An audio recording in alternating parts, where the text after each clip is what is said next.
TCI Sports presents the High School Baseball Game of the Week. Today, the Avondale Yellow Jackets take on the Clawson Trojans. Hello again, everyone. Dave Zorin along with Joe Abramson here at Clawson High School, where the Trojans host the Avondale Yellow Jackets. And Joe, the last time these two teams played, it was a high-scoring game, 9-8. Yeah, Clawson won the game 9-8, but Avondale led going into the last inning 4-2. And then a mismatch of errors on both teams ended up giving the game to Clawson. Errors have been kind of an Achilles heel for the Yellow Jackets all year. You get a feeling from talking to both coaches this game could come down to who runs the base pass better and who defenses it better. Clawson, one of their strengths is their catching and their ability to throw out base runners. Avondale, that's one of their big weaknesses this year. Obviously, Avondale's got to do a better job of making some steals and throwing out the Clawson runners. Clawson's just got to hold serve with what they've been doing all year and try to get maybe a little lower scoring game. They don't tend to get a lot of hits. Okay, it's a big matchup in the conference. We'll be back with the starting lineups for you right after these messages. Stay with us.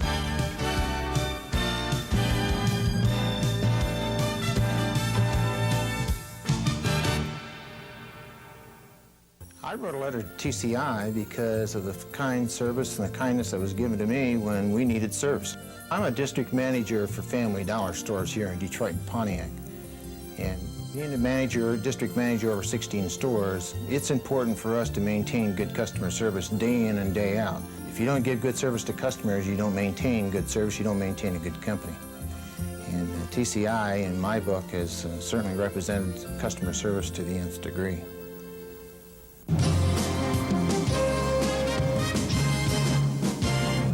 On the Master Anglers, we bring you the hottest fishing action around the state of Michigan. From tips and techniques to advice and stories from the pros, the Master Anglers gives you the info you need to catch the big ones. Plus, it's just plain fun. That's the Master Anglers, Thursday nights at 8 on TCI Channel 63.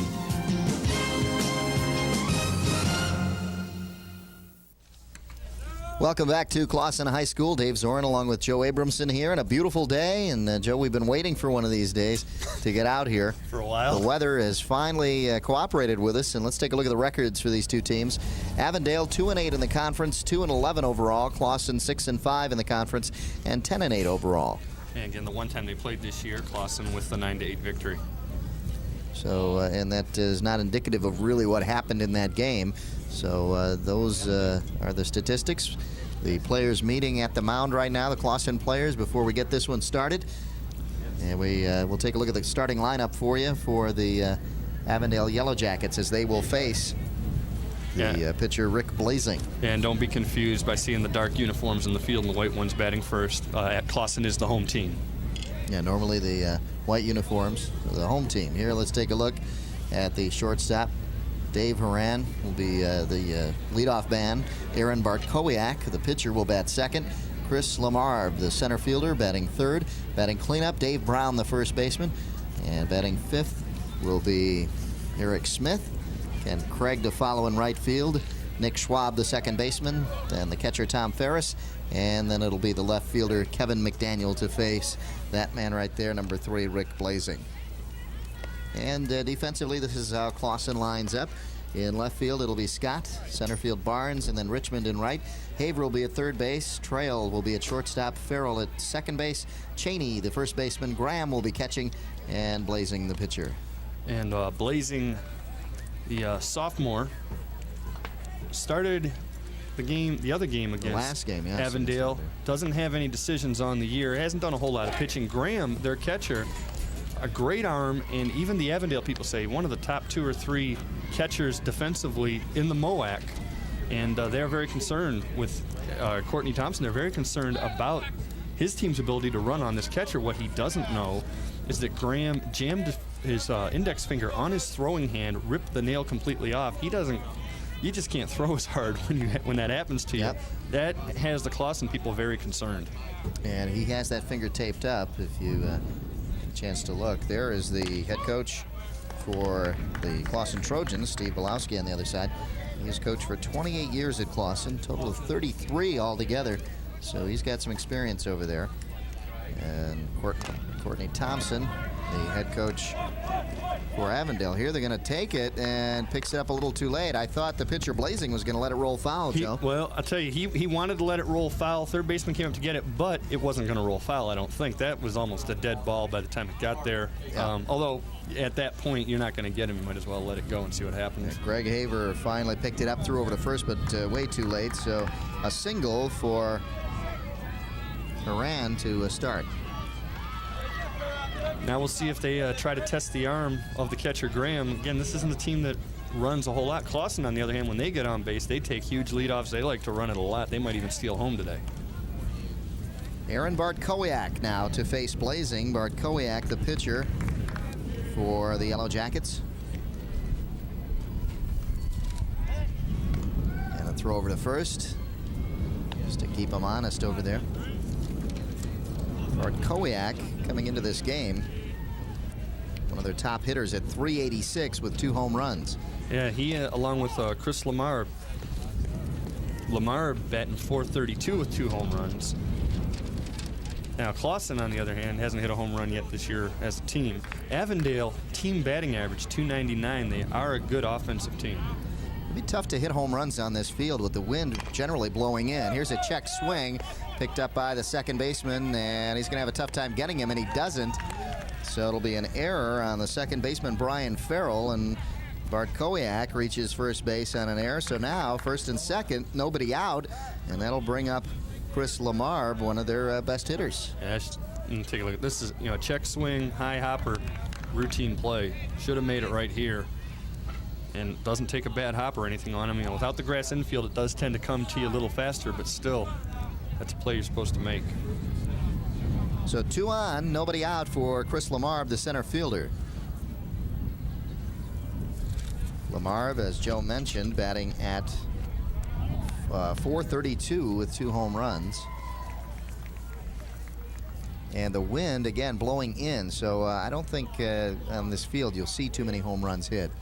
Most fields are positioned towards the northeast, so you get a little room. Here's the throw back to second, but getting back in time is Haran. I tell you, I don't think that was a called play by the coaching staff because the center fielder didn't run in to back that up. If that gets away, you're going to score a run off of it.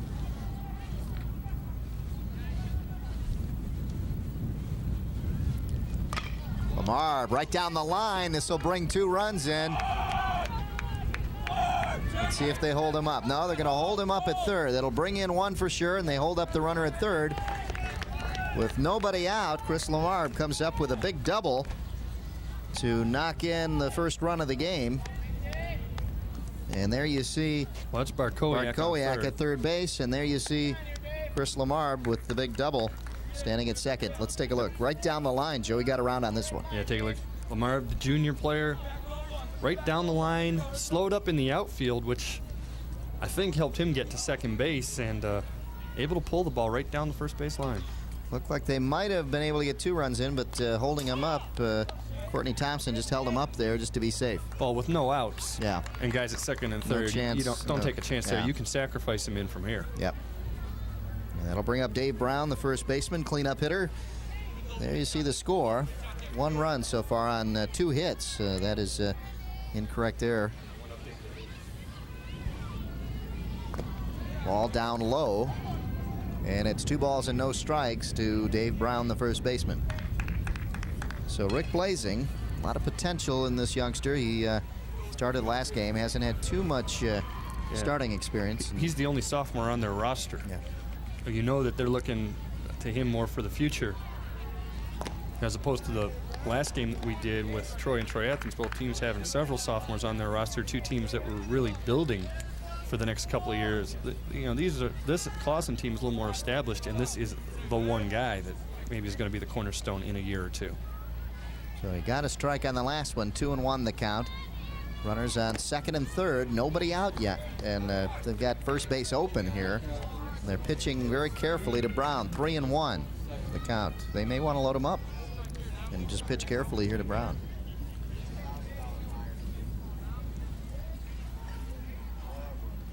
The pitch. Down low for a ball, and they walk Brown to get to Eric Smith, the third baseman. Bases are loaded now. Yeah, I don't think Blazing agreed with that call. He looked a little a little upset with the umpire's decision on that. So a tough first inning already here for Rick Blazing in the early going. Here's the last pitch. It's close, right at the knees, but a little outside.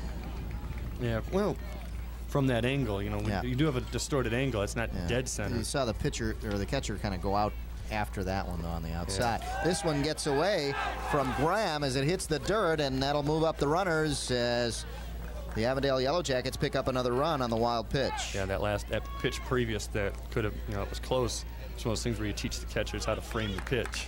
You know, bring it back in a little bit.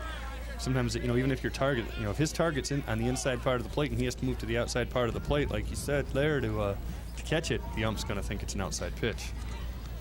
And there you see it get away, and scoring easily is Bart Kowiak. So 2 runs in now for Avondale with nobody out and 2 men on. Here's one hit up the gap between the first baseman, second baseman, and the throw comes in to the catcher Graham, and so that gets in right through the hole for another hit for the Yellow Jackets as Eric Smith comes through and another run. Seeing eye opposite field single, and right now they're just doing what Yogi Berra used to say, hit them where they ain't. And it's right where they hit him, and all the action going to the right side of the field so far. That'll bring up Ken Craig, the right fielder.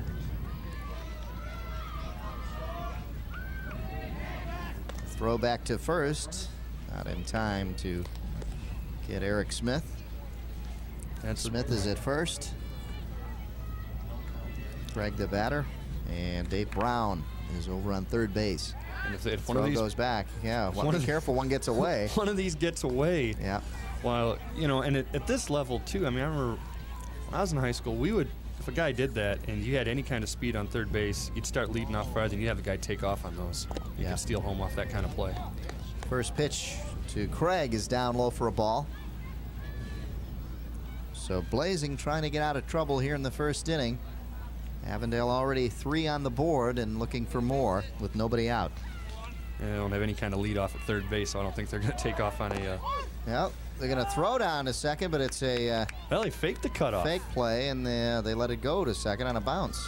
That's interesting. They ran, assuming there'd be the double steal, with Brown coming home from third, looked to do the traditional cutoff play, and instead allowed it to go through to try to get him at second base, and there the throw is just not there in time. There's a fly ball to left center. The center fielder calling for it, and getting it there was Barnes. Throws it into home and Drop the ball. Oh, they almost had him at home. Now they will not get him at third either. Well, there's just slow reaction twice there by the Trojans. The ball gets out of the catcher's hands. Pitcher picks it up, Blazing to go down to third with it. Not in time to get the runner. Now you've got a guy on third, and you only have the one out, and that was the sacrifice there. Well, they pick out another run here. They pick up another one here on the sacrifice fly. You know, he should have had him. I mean, the throw's there. The throw's Great right throw. on. It may bounce before it gets there, but it's right on, and the ball just came loose, and that would have been a very close play at home plate. Here, this one gets away from Graham, but he you know, and the play stopped it previous to that was the first time we've seen Graham have to try to throw out a guy stealing. And remember, he's got that great arm, but he does have the injured finger, and we saw the effects of it on his one throw. Now, I don't know. I can't imagine that your throwing hand would affect you trying to cover the ball in your glove, but maybe that is something he had problem with on the tag, too. Nick Schwab, the batter, takes the ball down low, and it's 1-1 to Schwab. It is the hardest part of catching is blocking the plate, though. Yeah. You have to be, you know what they call the catcher's equipment, don't you? Yes, the tools of ignorance. It's because you go and get so much abuse down there. Because you got to be crazy to play catcher. Every single pitch. Never gets boring, though. 2-1 the count to Schwab now. Runner on third and one out. There's a ball up high, and it's 3-1. So Blazing not being very effective You remember the pitching count. Yeah, and this guy's a sophomore. Without a doubt, he's rattled right now. He hasn't gotten There's a a lot good of one. innings, much less starts. And to get himself in a hole against a team that's 2-11, for his confidence. This is not doing any good. Yep, there's the runner at third, Eric Smith. Schwab taking all the way on the last one. Full count now, the pitch, and this one's down low for a ball, and they've got another base runner. Schwab is on first, Smith is on third, and that'll bring up Tom Ferris, the catcher. All right, well, I'll tell you, right now, I don't think the catcher's called a timeout. And if you could have seen some fireworks right there. You could have had Schwab take off for second base, try to get in a pickle and steal another run out of that. I don't think they called timeout when they had I don't the think whole they did. conversation. So Ferris, the batter, left-handed batter. Coming up next is Kevin McDaniel on deck. The throw back to first, and they got him. Great They did. pickoff. Excellent play back there. So Schwab is picked off for the second out of the inning. Led off too far and got him right on the back, and it wasn't even close. Yeah, you could see that was coming. Took a big lead there, and they nailed him at first. So Schwab is out, and Ferris now up with 2 down. There's a chopper to the mound. Easy play for Blazing, and they finally get him down. 8 batters come up in the inning, and they pick up 4 runs on 3 hits. So an effective inning for the Yellow Jackets here in the top of the first. Oh, without a doubt, that's the kind of lead when you've had the kind of season they've had. You've got to get out to an early lead and then hold it. Clawson, this is their second game in 2 days. They lost the game yesterday throwing a 3-hitter, but problem is they had a 3-hitter thrown against them as well. Lost the game 3-2. They are not an offensive team. They might not score 4 runs the whole game. So 4 runs for the Yellow Jackets. Let's take a look at the lineup coming up now for the Trojans to face Aaron Bartkowiak. There you see our umpires, Mike Grabowski and Jeff Garvin calling this one. Had a very eventful top of the first, a long inning, and not too many problems for them, fortunately, and the umpires coming out there. There you see Aaron Bartkowiak, and he'll be facing the Clawson Trojans for the first time. There's his earned run average, 5.60, with an 0-1 record. Again, also one of their top hitters.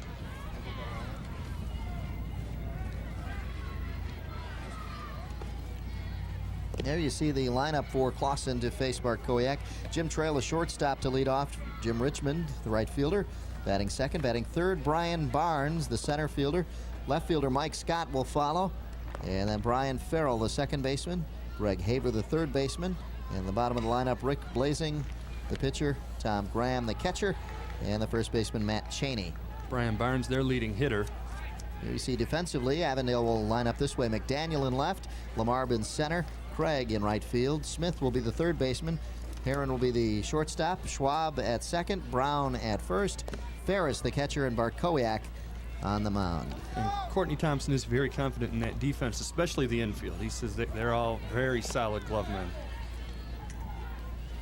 So the Trojans coming into this game with a solid 500 type record of 6-5 in the conference, and they were 10-8 in overall, and they've got some work to do against the 2-11 Yellow Jackets. Yellow Jackets had a big inning in the first, and now the Trojans have to come back. Looks like this is going to be a high-scoring contest too. Here's Trail to lead it off, the shortstop. A little different kind of high-scoring contest in that, the runs are being scored early rather than in the last inning. Yeah. And the wind picking up too, blowing in from left field.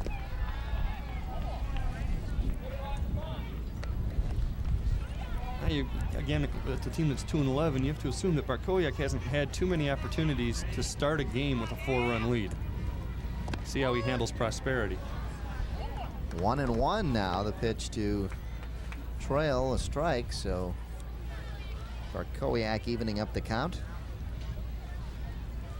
There's a shot right up the middle. Good solid single for Jim Trail to start off the Trojan part of the first inning. All right, now keep an eye on Trail on first base, because this is a team that does like to run. They like to take big leadoffs. We've already seen a pickoff work on Clawson's defensive end. Probably be some pickoff attempts coming the other way. There's a solid line shot right up the middle. expect this team to run, especially being down. They've got to manufacture some runs coming off a game in which they only got 3 hits. Steve Belowski going with the left-handed batter, batting second. This is a bunt attempt that's gone foul.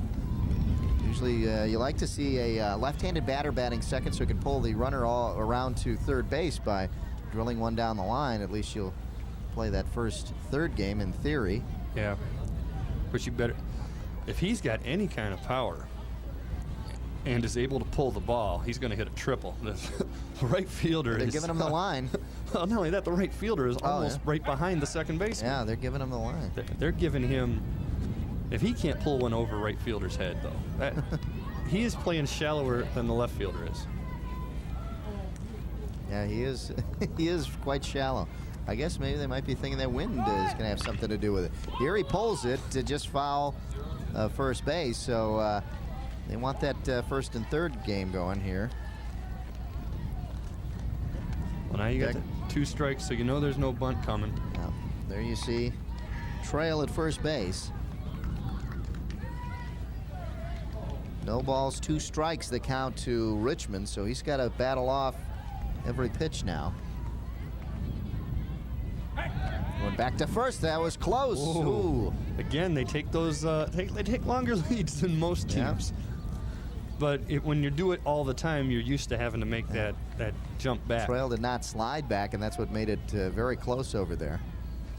He's going. Here's the hit and the foul ball for Richmond, trying to pull that ball around again. Yeah. If he gets it in fair territory, you've got Trail coming all the way around to third and scoring position. So yeah, well, Trail's running on every pitch, it looks like, and even if they throw a ball, he's getting a great jump.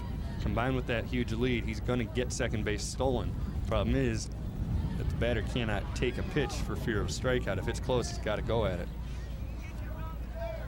So Bart Kowiak hanging in there. No balls, 2 strikes to Richmond right now, and Richmond continues to battle off the pitches until he gets one he likes.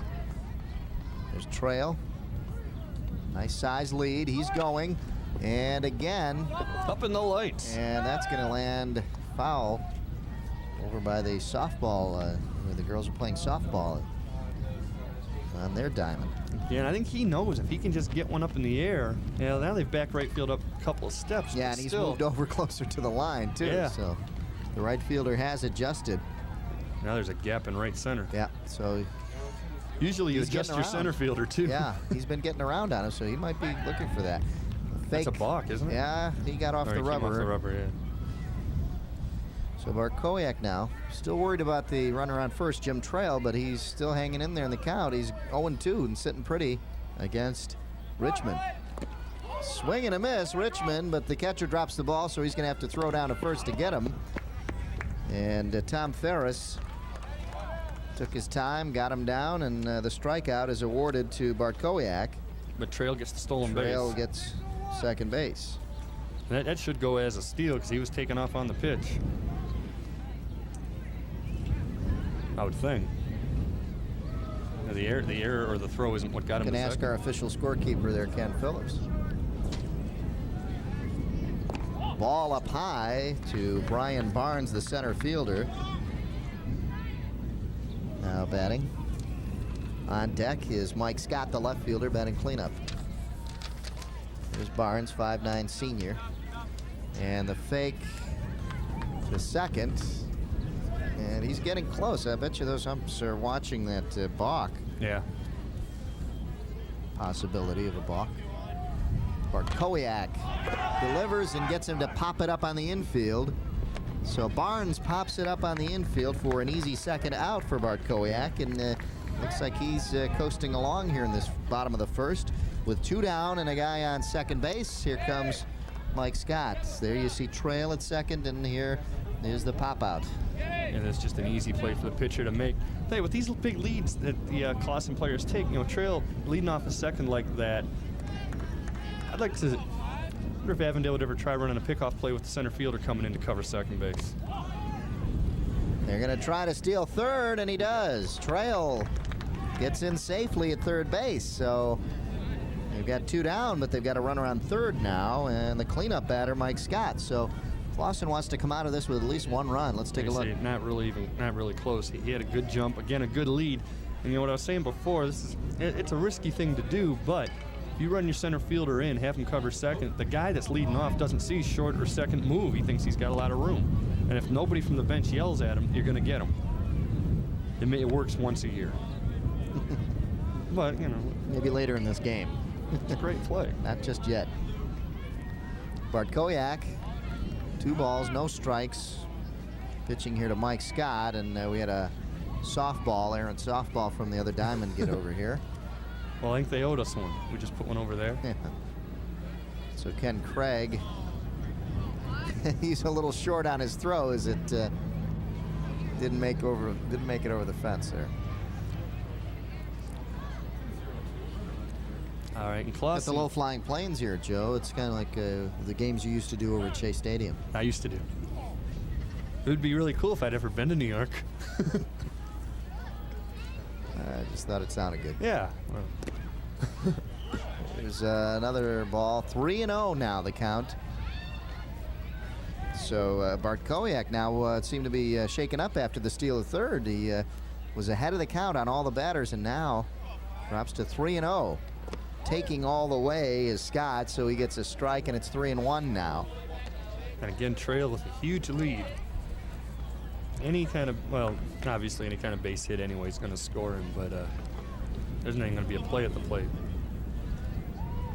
Bartkowiak delivers. Here's a shot to the second baseman. Oh, he didn't know he had it. And that'll get the run in. The second baseman, Nick Schwab, had the glove out, had it in his glove, but didn't realize he had stopped it. Yeah, if he just turns, looks down and reacts, he's got it easy. Take a look at this. Hard roller, backhands it, thinks it goes through his leg. Nice. If he just gets up and makes the throw, he'd have had him by a couple of steps. Instead, they finally get a run in for the Trojans, and it's 4-1. And here they're going to get him caught up. Scott is caught up, and he doesn't give up easily. And they finally get him. No throw was made. That's the kind of way you want it. And wait a second here. Scott threw a punch as Bartkowiak landed on him, and Scott thought that he did it on purpose. Well, a little frustrated. Scott came back with, yeah. Hey, you know, that's going to happen. That's part of baseball too. That's not a big deal. So that's the third out there. And let's take a look at what happened. Yeah, here a smart move by Bartkowiak, and the fewer throws, the better. And just get him into a little bit of a rundown, and right here it looks like he's going to nail him right away. Finally, Scott gets away. He's still chasing him down, and he's going to lunge at him. I think it's a very risky proposition here to tag him with the bare hand. Well, there's the elbow in the back. That's nothing bad. No, but, he just kind of cushioned himself. I don't fault Scott for getting up a little. That's just part of competition. That's no big deal. I don't think he meant any harm. He didn't mean any harm. Like I say, but I doubt that Bartkowiak is real offended by Scott pushing him either. That's just part of the game. But it's a very risky thing to give him a barehanded tag like that. Yeah. So 1 run on 1 hit, and nobody left for Clawson. As they try to come back, they only pick up 1. And it's a 4-1 game here in the top of the second. Rick Blasing will try to keep the Trojans in it, and he'll be facing 2 of the bottom men in the order, Tom Ferris, the catcher, and Kevin McDaniel. And we'll go back up to the top of the order with Dave Herron. And we'll have to see what kind of effect that first inning had on Blasing. Being a sophomore, he threw a lot of pitches. Again, he doesn't have a lot of innings under his belt, a lot of varsity experience on the mound. It's the kind of thing that can rattle him a little bit, plus just wear his arm out. And we're ready to go now in the top of the second. It's 4-1 in favor of the Yellow Jackets, who are the underdog in this one. They lost the last one 9-8 when these two teams met. And this one promises to be another high-scoring game, but it's starting out that way a little early. Yeah, well, it's high scoring for one of these teams anyway. One of the teams. Promising for Clawson as they tried to get something going. Blasing gets the first batter, Ferris, to pop it up foul, and wow. He almost hit our cameraman over there. It was headed right for him. Cameraman Tom Devitt down there didn't know what to do, whether... Should have caught it. Well, think he might have been able to shoot up and see if the ball would hit smack dab in the middle? No. That gets on. Not a bad. That'll get you on Sports Center if you can do it. So ground ball to short, picking it up is Trail and throwing over to first to get the easy out. Yeah, a little better start to this inning than in the first inning for the Trojans. So Trail to the first baseman here on the ground out, and they get down Tom Ferris on the first out. I think that's the first time they've hit one to the left side of the infield. Yeah. Granted, one of their hits down the first baseline was by a left-handed batter, so it was a pulled hit. Here's Kevin McDaniel now. Takes a ball inside and low. McDaniel, the number 9 hitter and left fielder. Did we miss one? Are they batting out of order?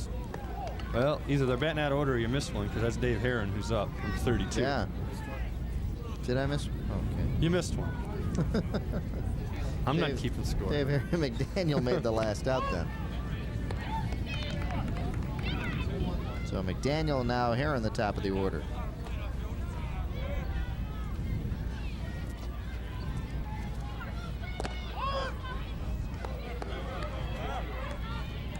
Now a 2-2 count on Herron.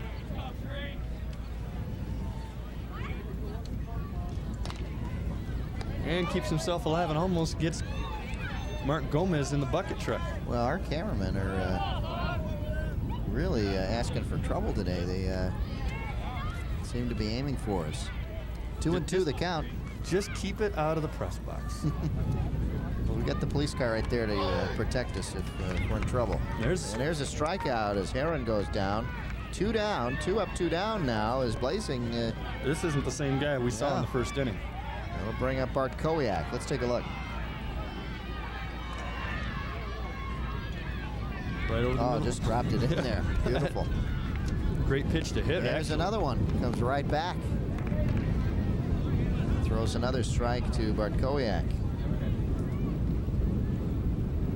Bart Kowiak reached first on an error back in the first inning. Just an inning ago. Ground ball to third. And they just get him at first. Got him by a step. Hitched a little bit on the throw, but got him. And, 1-2-3 inning. Quite a difference from inning number 1. And here's the end of the first inning right here. Routine play. And, again, that first inning, everything went to first and second base. This time there's a strikeout, a play by the shortstop, and here to end it, a play by the third baseman. Everything on the left side of the infield as far as balls that were hit. And everything turned into an out. So good inning for Rick Blazing as he got him down 1-2-3. And with the score 4-1, going into the bottom of the second, we'll be right back right after these messages. Stay with us. Cable television is an exciting industry. And really, when we talk about cable television, that's really a little bit of a misnomer, because what we're becoming really is a communications company. We're looking to provide all the services that anyone wants to consume in the area of communications, whether that's cable television, whether that's telephone, whether that's data, online services. Our goal is to be able to provide all those through one avenue, and that avenue being TCI. And welcome back to Clawson High School. Dave Zorin along with Joe Abramson on a beautiful day for baseball here in Clawson as the Yellow Jackets visit to take on the Trojans, and the Yellow Jackets lead 4-1. You see it right there on the TCI Game of the Week.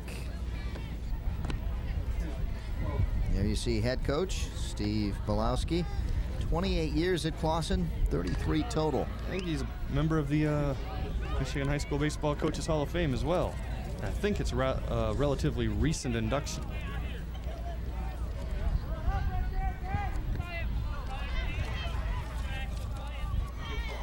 And now coming up to the plate will be Farrell. Farrell just briefly stepped up to the plate in the first inning as Mike Scott was thrown out in the rundown over at second base. So Farrell, the second baseman to lead it off, takes a ball from Bart Kowiak. Farrell takes another one down low, and it's 2-0. Those are hard not to swing at, even though they're a little low. Yeah. wind picking up, and it's blowing towards right field, so the lefties will get an advantage now coming up to the plate. Here's a swing and a miss, and it's 2-1. Changed up on him there. He had him way ahead of the ball.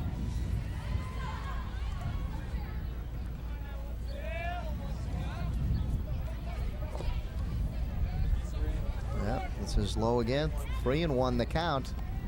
And Bartkowiak on the verge of losing Farrell here, the leadoff man in the second inning for Clawson. Farrell looking for a strike, and he gets around on that one. Pulls it foul, and it's 3-2 now. And he's still in that. One time he swung and missed, he was ahead of the ball there. He's way ahead of it. Fortunate to get a piece of it as he pulled it way down, way left of third base. Payoff pitch, and too close to take, but he took it, and it's a ball, and Farrell gets on with the walk. Greg Haver now. Greg Haver, the third baseman, will come up for Clawson. Let's take a look at that last pitch. Very close. And in case you think your eyes are deceiving you, yes, that's a left-handed catcher. There's a swing and a foul ball, and he caught it. So that's a strike. Foul tip. Well, it's a strike either the way. left-handed catcher. I mean, that just doesn't exist. I mean, I know they make the mitts for him. Obviously, he's got one, but lefty catchers, second baseman, third baseman, and shortstops usually you don't have them.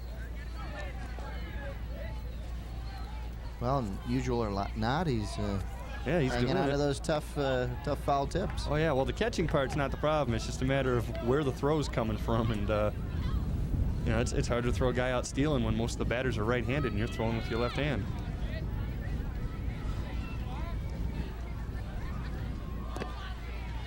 Ball down low, and it's another instance where Bartkowiak is behind the batter. 2-1 the count.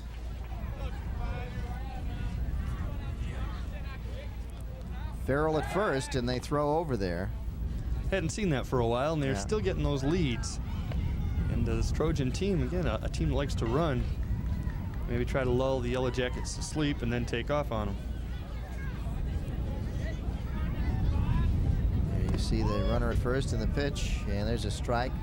Even now at 2-2, and Greg Haver, the third baseman, batting. Blazing, the pitcher, is on deck.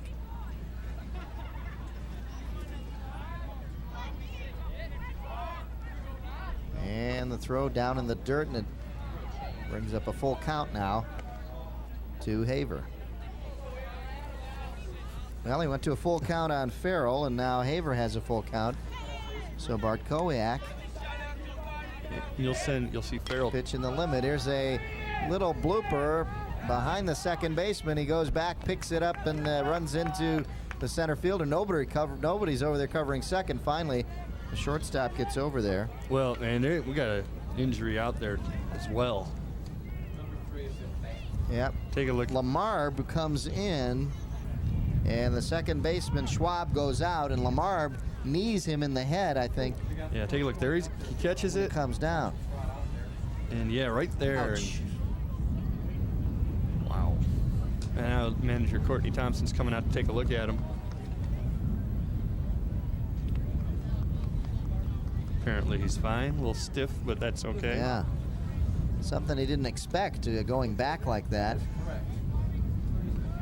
But the center fielder really has to make the decision. He's got to let him know if he's going to catch it or not. The center fielder should have been out of the way there. Yeah, well, he's still backing him up. Yeah. And that's, you don't plan on seeing the guy fall down. Oh. Throw it at first and almost got him that time. Well, they caught him taking the lead off, so he's stepping towards second and thought they'd go with a quick throw. Almost did get him. Farrell over there, when that ball got hit in the air before, wisely stayed halfway, and the minute Schwab fell down, there was no chance of them picking him back off first, so he just got back very safely. So Rick Blazing, the pitcher now for Clawson, gets a chance to help himself out. Ball up high, and it's 2-0.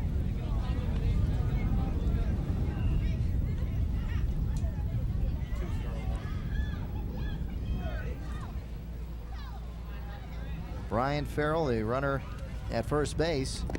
And here's a strike taken by the pitcher Blazing. Again, Farrell not taking those big leads that we saw Trail taking in the first inning, where he's drawing all kinds of pickoff attempts. To see if he's, well, just as And we say it, they throw it away, and he's going to go. Second. Easy, standing up. So Farrell gets second base now, and that opens things up a little bit for Clawson. Gets rid of the double play opportunity. Let's take a look. Here's a perfect view of it.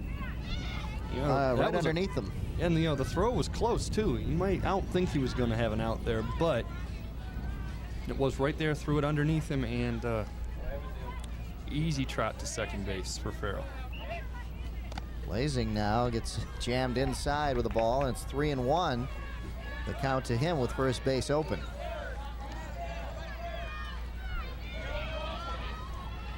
On deck is Tom Graham, the catcher. Here's a pop foul of third base, and it gets him to a full count. So again, on all three batters so far this inning, Bart Kowiak goes to the full count. And here, situation where a base hit is probably going to bring in a run. Ooh. Ball down low, and he walked him. So Blazing walks.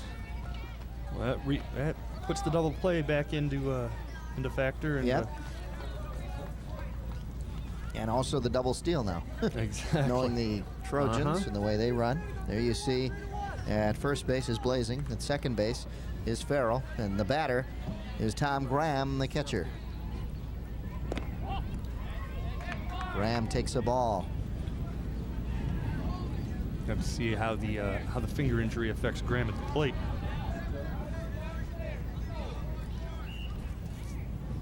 We're in the bottom of the second.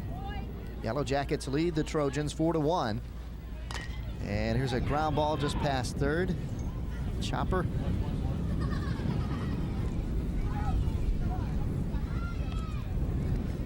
After Graham, as you see him there, the 6'1 senior, it'll be Matt Cheney, the first baseman, on deck. You see, the Clawson players have been getting around on Bart Kowiak. Really got to slow down and straighten the hits out.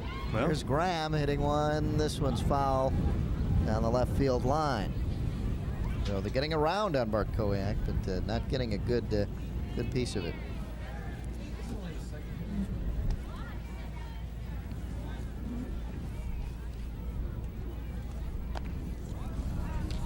All the scoring so far in the first inning: 4 for the Yellow Jackets, 1 for Clawson, as they try to come up with another couple runs here in the bottom of the second.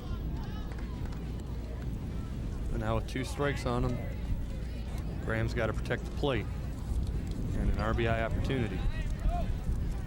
Here's a good one. This is down the left field line and in foul territory, caught by the left fielder for the Yellow Jackets, and that is Kevin McDaniel. He gets it in, and the runners do not advance. So 2 down now for Clawson. Let's take a look. Good catch. Let's see where he catches it.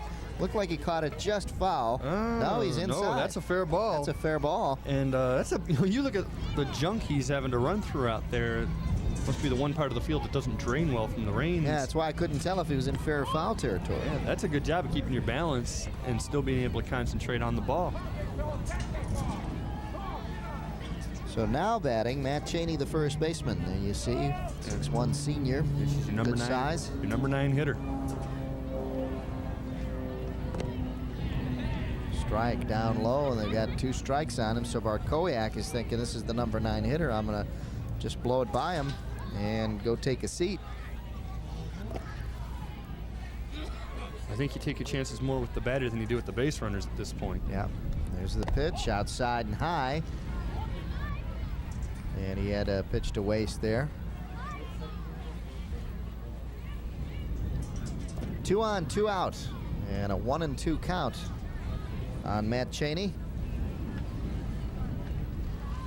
Bart Kowiak with a low pitch, and chasing it was Cheney for the last out. Yeah, not a good swing, not a good pitch to try to hit. And And that's a scoring opportunity wasted by the Trojans. Well, they had 2 men on, both on walks. And the score after 2 innings of play, Avondale 4 and Clawson 1. We'll be right back.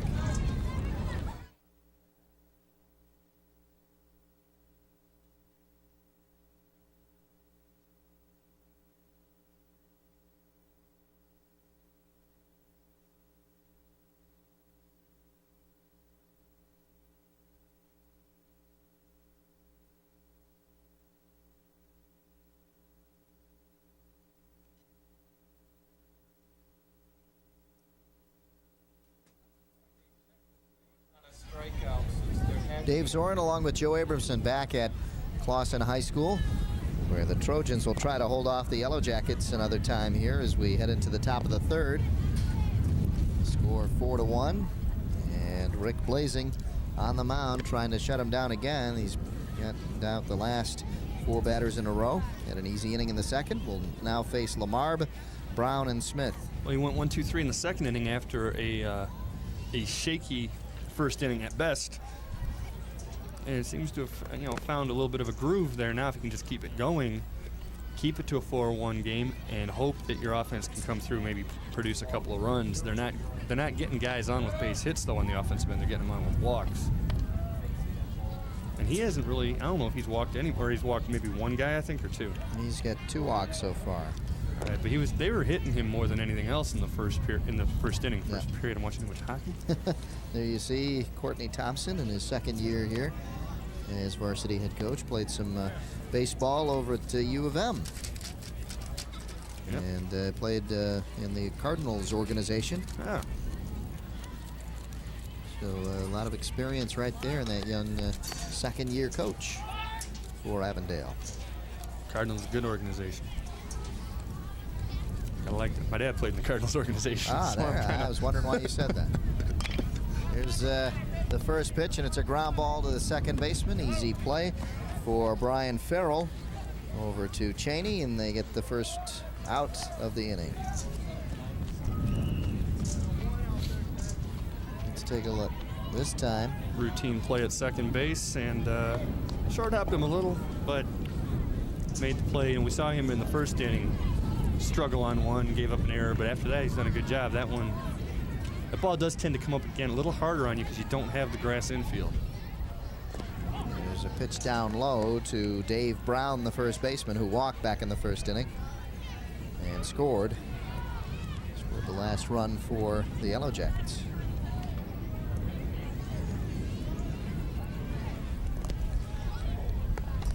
That'll be Dave Brown, and then Eric Smith on deck for the Yellow Jackets.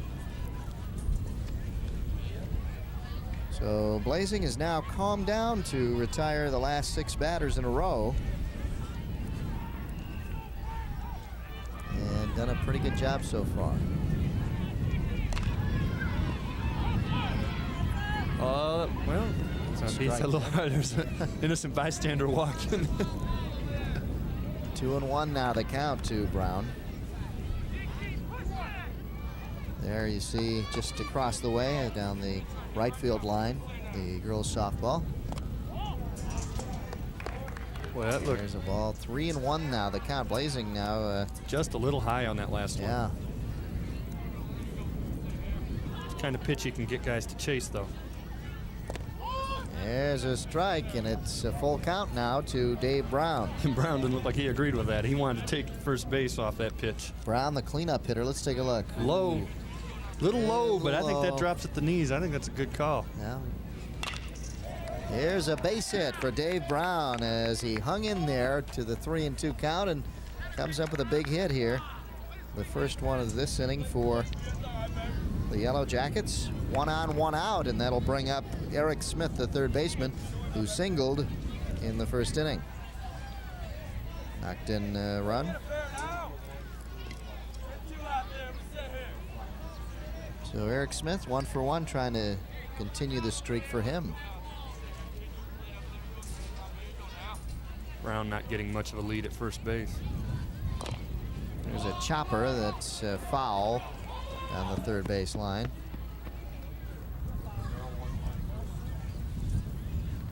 And Smith will make his way back so will Dave Brown back to first base. Yeah, and that time you could hear Clawson bench yelling at Haver, don't touch that thing till it gets foul. Smith just chopped that one down the line. High hopper. There you see absolutely no lead taken off by he's going to wait for him to get Dave into that. Brown. Yeah. Get into the stretch. But that's not a lead of a guy that's planning on running anywhere. Yeah. Brown not going anywhere here. It's a ball outside. And it's 1-1 to Eric Smith.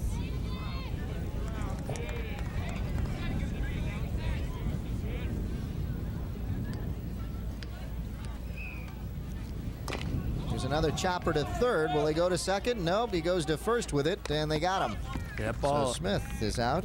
There was no chance to get him at second base with that high hopper. Haver made the right decision, got the easy out. Now you've got 2 down, a man at second. Another chopper down the line. This one's fair, and a nice play here by Greg Haver as he just gets him at first. That is a strong left side of the infield that the Trojans have. And you see the runner at second, Dave Brown. And the batter now, Ken Craig, the right fielder. Craig hit a sacrifice fly in the first inning to knock in a run. Long fly out to left field.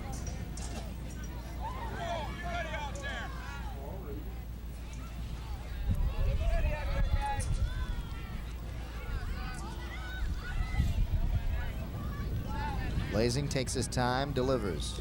Down low, kept in front of him. Graham got in front of that one. I think that was just because the ball hit square in front of him. He had no choice in that one. It just happened so quickly. Yeah, it becomes instinctive for the catcher after a while, I think. And if he's, again, you hear even the opponent's coach saying, raving about his defensive abilities. He probably does have a little bit of an instinct for doing that. Oh, sure does. There's a ball outside. 2 balls, 1 strike, excuse me, to Ken Craig, the right fielder. On deck is Nick Schwab. He will bat if Craig gets on. Cloud starting to roll in from center field. Here's a pop-up on the infield, and it should be taken by the pitcher Blazing, and he is. He's got it, and that'll end the inning. No runs on 1 hit, and 1 man left for the Yellow Jackets. I'd appreciate it if you wouldn't talk about Clouds. So, the last few games, yeah. Yeah. Few days that we have had. There you see Courtney Thompson talking to Dave Brown at Brown getting on base and just kind of talking some strategy and what he wants him to do next time. And that really, after that disastrous first inning, the pitching and the defense of the Trojans has really settled down and played pretty much even with Avondale. They can just again manufacture runs. They are not a power hitting team at all. No home runs for the team this year, and again a team that doesn't get a whole lot of hits. They don't get double figures in hits very often, but they have enough speed and enough craftiness they can manufacture scoring opportunities. That's what they're going to have to do. 4-1 the score. We are in the bottom of the third. Coming up will be the top of the lineup for the Trojans. Jim Trail, Jim Richmond, and Brian Barnes. No matter what, this is better than watching the Tigers. Think so? Do you know the Tigers lost an inter-squad game? Now, you work down there, so... Not for them. Oh, okay. Not only on occasion, but I'm not employed by them. Did I mention the Clouds are starting to roll in? I know. Oh, I know man. you didn't want me to. Yeah. Hey, I missed those days when the Tigers were good. You see Steve Belowski. They switched pizzas and they became no good. Steve's team 10-8 on the season overall. And get his bench fired up so that they can pick up some hits here. Jim Trail, the shortstop, led it off with a single back in the first inning, and Joe gave him a stolen base when the batter struck out. So we'll did see. Ken. All right, so That's official a stolen scorer base. gave him a stolen base too. So he singled, stole a base, and scored the only run so far for the Trojans. So he's doing quite a bit. Yeah, you still gotta try to get him. You know, if you don't throw down there to get him, it's stolen base. Trail takes up another ball. 2-1 the count to the shortstop for Clawson.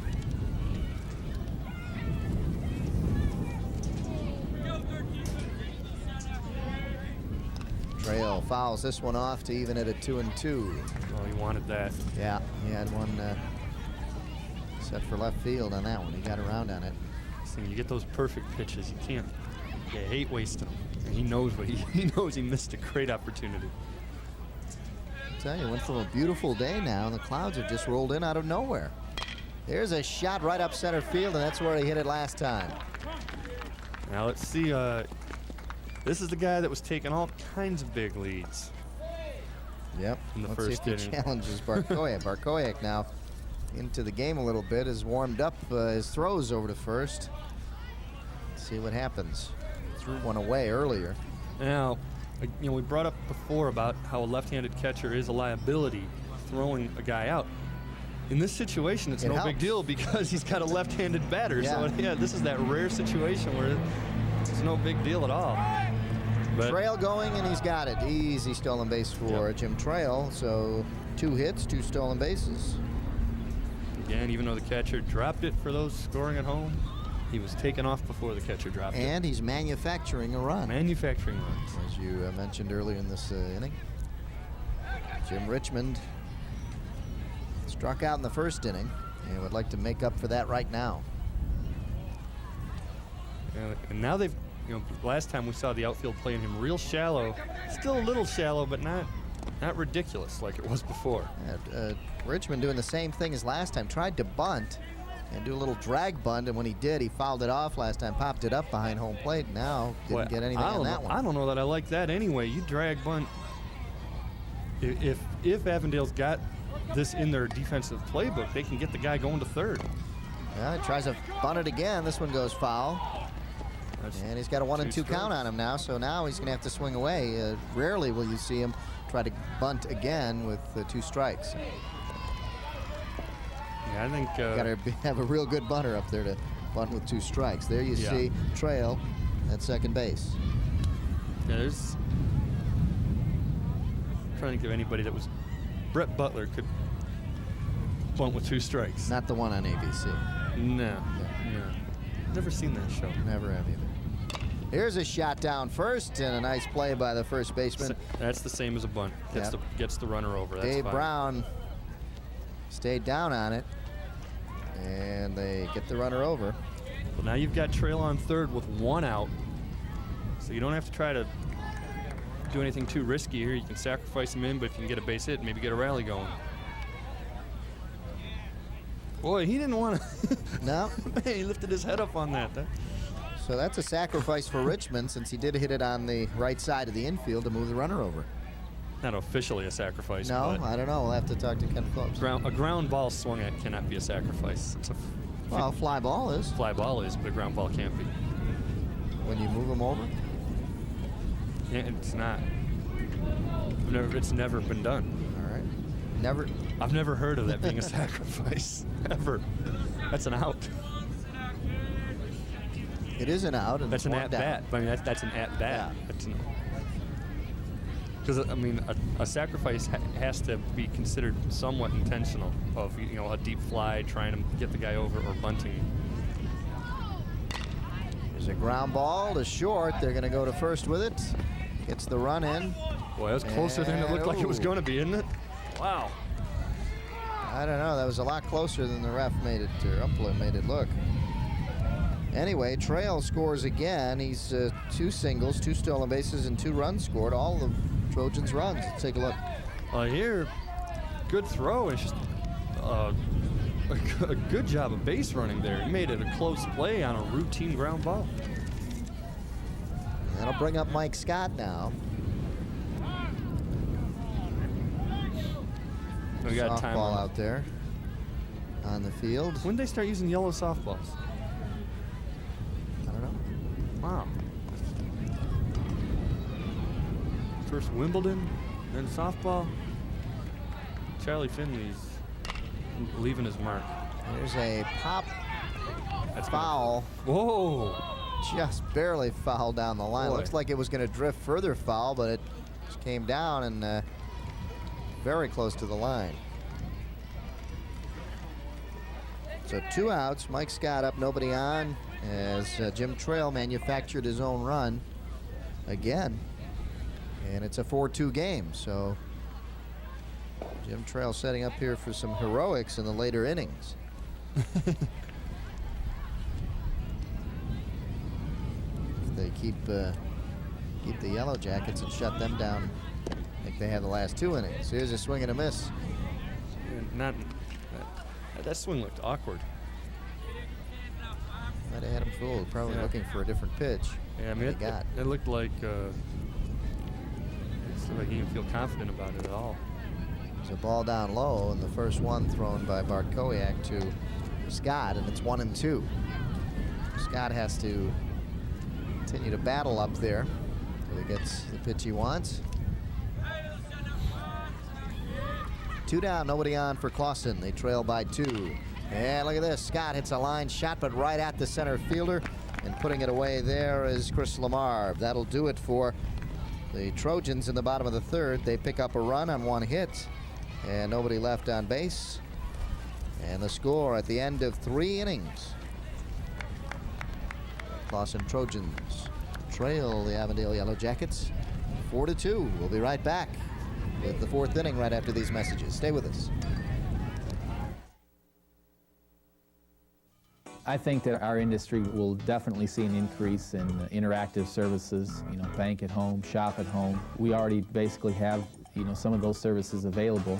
The Sega Channel is the only cable channel that offers you the ability to play video games in your own home. Customers can sit at home and play a Sega game over the cable network versus another customer in another state or another area and actually compete against one another. And that's how exciting the future really is.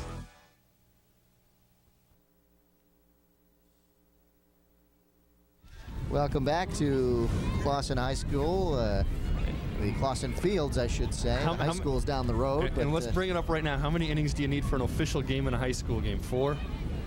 Out of 7, 4 out of 7. We're asking Ken Phillips. Official scorekeeper, who is also, by the way, not only official scorekeeper, but he's doing the scoreboard here. The fine folks here at Clawson have asked. He's got skills. He can do 2 things. He can chew gum too while he's doing it. So, man, if only we could be like Ken he's Phillips. like Deion Sanders or something. So we go to the top of the 4th now. It'll be the bottom of the lineup for the Yellow Jackets. Nick Schwab, Tom Ferris, and Kevin McDaniel. Well, again, they got to get through this inning. Well, actually, Avondale doesn't need. Well, yeah, they do. Avondale needs to probably want to go 1-2-3 in this inning because it's raining a couple of miles away. Just north of us. You saw the shot coming back was from center field looking south, and it looks beautiful over there. But you can see the rain. Yeah, there's a strike to Nick Schwab. But I think it's all going east. Let's just pretend it's going east and not going to hit us, because just to the west of us, it's still nice over there. Well, thank you, Mr. Gatica. There's another strike. And we got some H's over there and some L's combining with. Well, let's see if Ken can do weather too. We'd be all set. Okay. Well, actually, can he change the weather? That's what we really want. That's what we need. There's a ball up high, and Blazing getting 2 quick strikes on Schwab. Decides to see if he'll go chasing a high one there, and didn't. Yeah, one thing though, the 3 of us probably look really silly up here wearing sunglasses. Yeah. We're optimistic. 2-2 now, the count.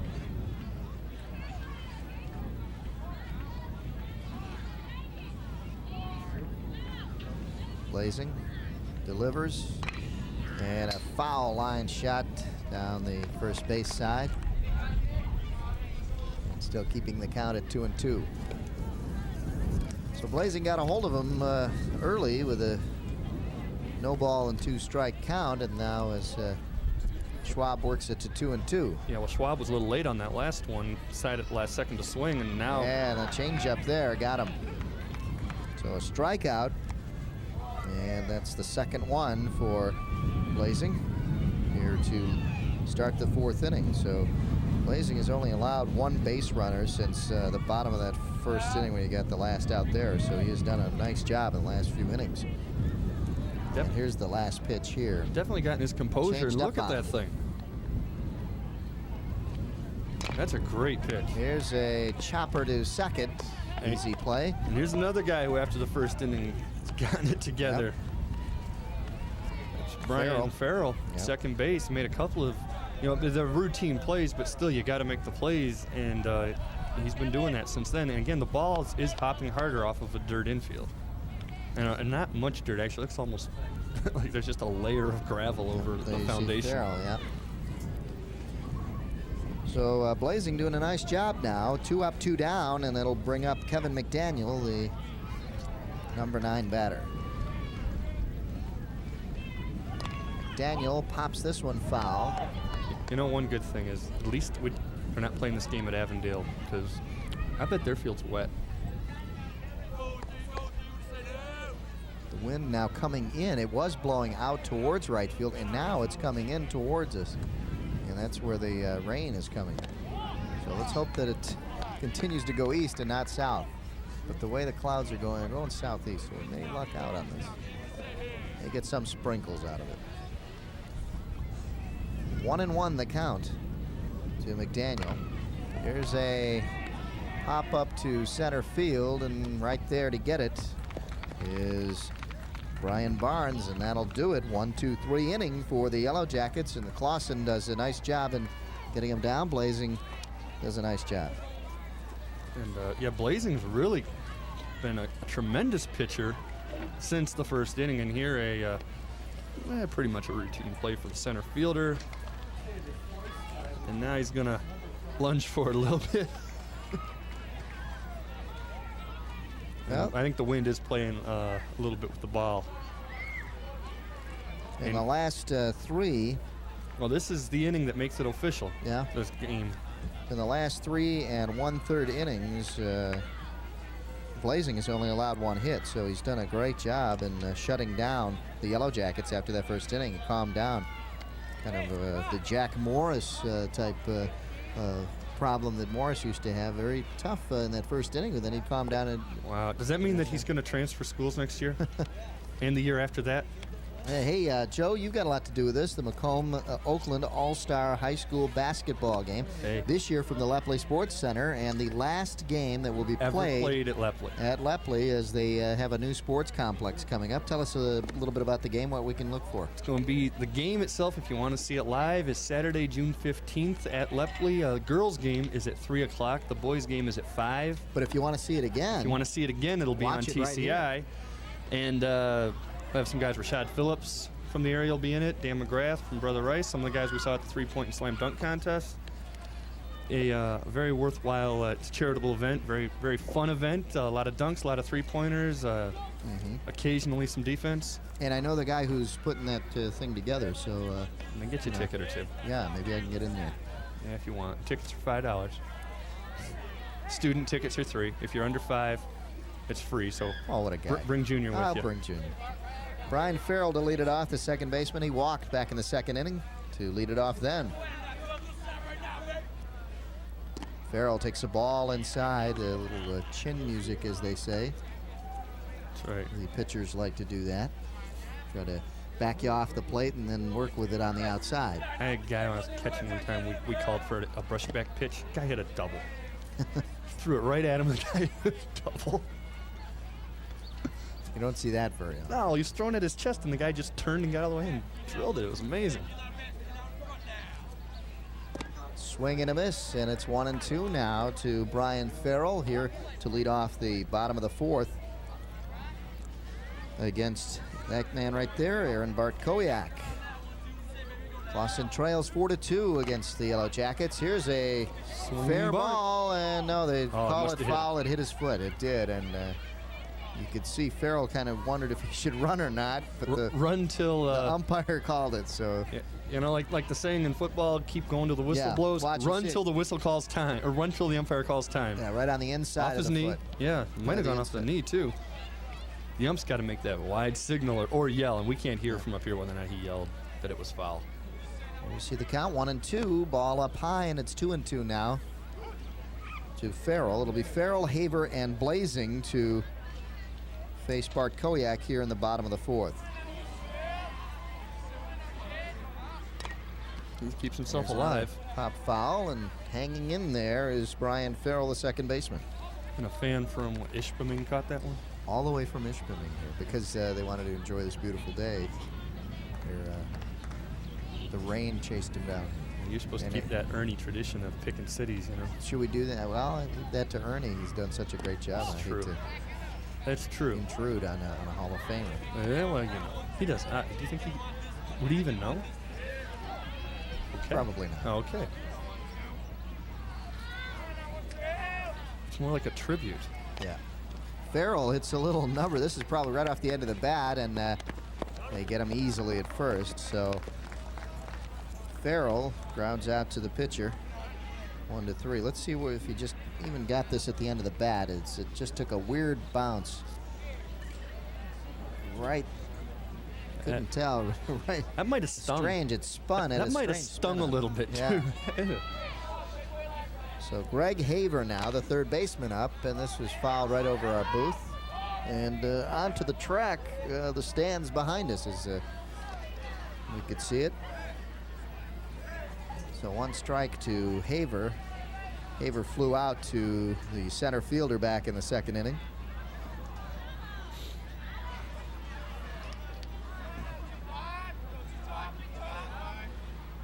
Swings at a low pitch on the outside part of the plate, and Bart Kowiak had him fooled on that one. I don't know what he's swinging Let's at here. see. This is outside and low. Even if you make any kind of contact with that, it's going to be another dribbler right back to the pitcher. This is a shot there. right back up the middle. So that's what you want to swing Haver at. didn't look like the battery was in that previous pitch, and drills it right back up the middle for a single. You swing at a good pitch, you can get good results. So Haver on now on a nice hit here, right up the middle. Watched it all the way.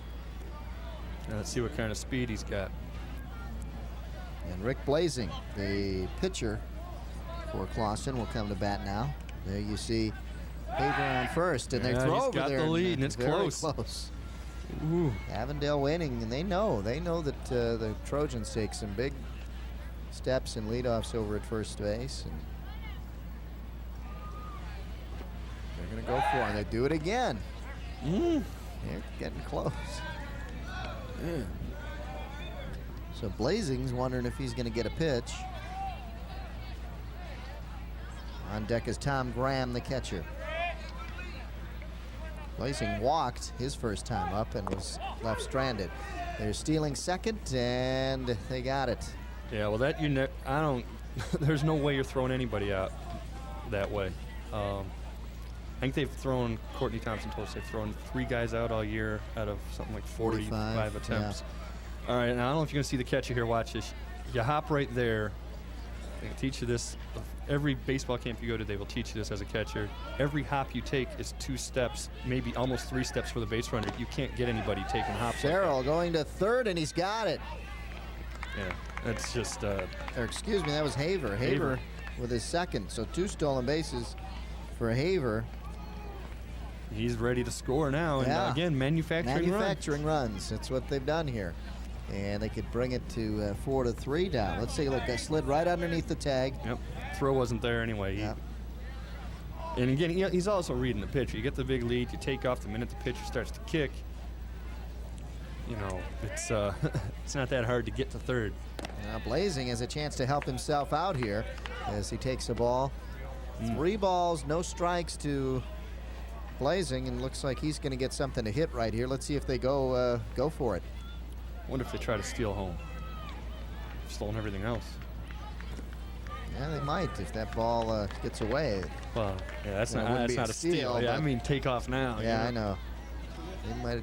They never know here. Coming up, bottom of the order coming up. Maybe you go for that double steal thing again. Yep.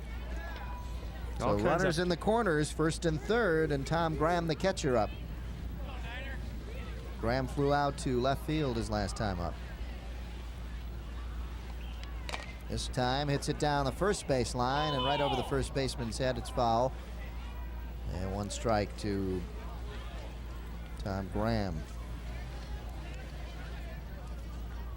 2 on, 1 out. You've got the bottom of the order up, too. Yep. If you're Clawson, you just want to find any way to get these last 2 guys on base and get To the top. I get Trail back up up to there. Trail. Trail with 2 hits today. And Joe, looks like that rain is all going to the east. Good. Here's a shot, base hit into left field, and that gets the run in. A nice hit there for Tom Graham, who comes through for the Trojans and gets him to within 1 run. It's 4-3 now. Yellow Jackets. Now they're going to have the courtesy runner for the catcher. That's number 14, Chris Hall, a junior. Let's And take a look there as we. And again, all the Yeah, courtesy finishing up. runner is something you're allowed for your catcher and or your pitcher. If they're on, you don't want them to wear their legs out, so you let somebody else run for them. They're still in the game. Chris Hall is technically not in the game as a position player. He could come in and pinch hit later, and gives your catcher an opportunity to get the equipment on right now. Catcher obviously never gets to touch home plate, though, unless he hits a home run. And neither team using the DH today, which is another option. Matt Cheney swings and misses there for the first strike. 0-1 the count. Bartkowiak in trouble now. 2 men on with 1 out. I always wonder if teams ever, in high school, when you have pitchers that are good hitters, do you go ahead and use the DH for, well, let's see if they get that. Got the out. They might double him up. Ooh. Oh. Throw was errant if they threw it right at him, and on the run, throwing on the He run got was him. Lamar. He but got him. He got him good. That'll probably That's going to linger. keep his leadoff a little bit shorter, too. But, the thing I was wondering, I wonder if you DH for, say you've got a great second baseman or shortstop who's a tremendous fielder, doesn't hit well, do you DH for him? And Well, you saw that thing hit him right. Maybe they should add a pinch runner for right there for Blazing. That's the pitcher. Well, And they're going to have a courtesy runner, I should well, say. 'cause now what's the rule, though? Do you get to have a courtesy runner after a while? Yeah, they're getting a courtesy runner. Now, is this a courtesy or a this pinch? is a courtesy. Got to be a courtesy. Yeah, They said courtesy. That's what they're Okay. asking. All right. Let's take a look. They hit him right in the leg there. Looked like.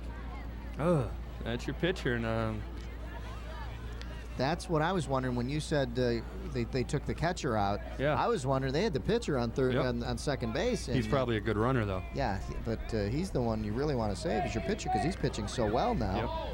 Yep. But Blazing comes out anyway, and we got 2 down.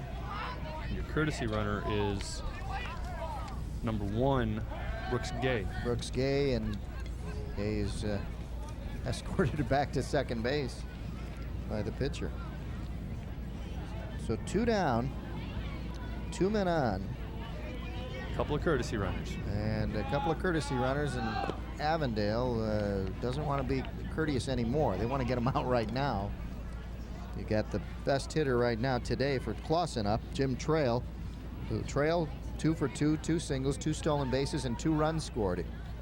Coming into this inning, he had all the runs scored for Clawson as he watches a ball go down low. And it's 2-0 now, the count to him. They're going to be careful pitching to Trail. They might even want to just load up the bases because Richmond's, the next batter, struck out and then grounded out. So Trail one thing he hasn't done is get an RBI yet, and here's his chance. he looks at a strike there, so it's 2-1 now. I still got to think you'd rather pitch to a right-handed batter than the left-hander who's on deck, even if he is 0 for 2.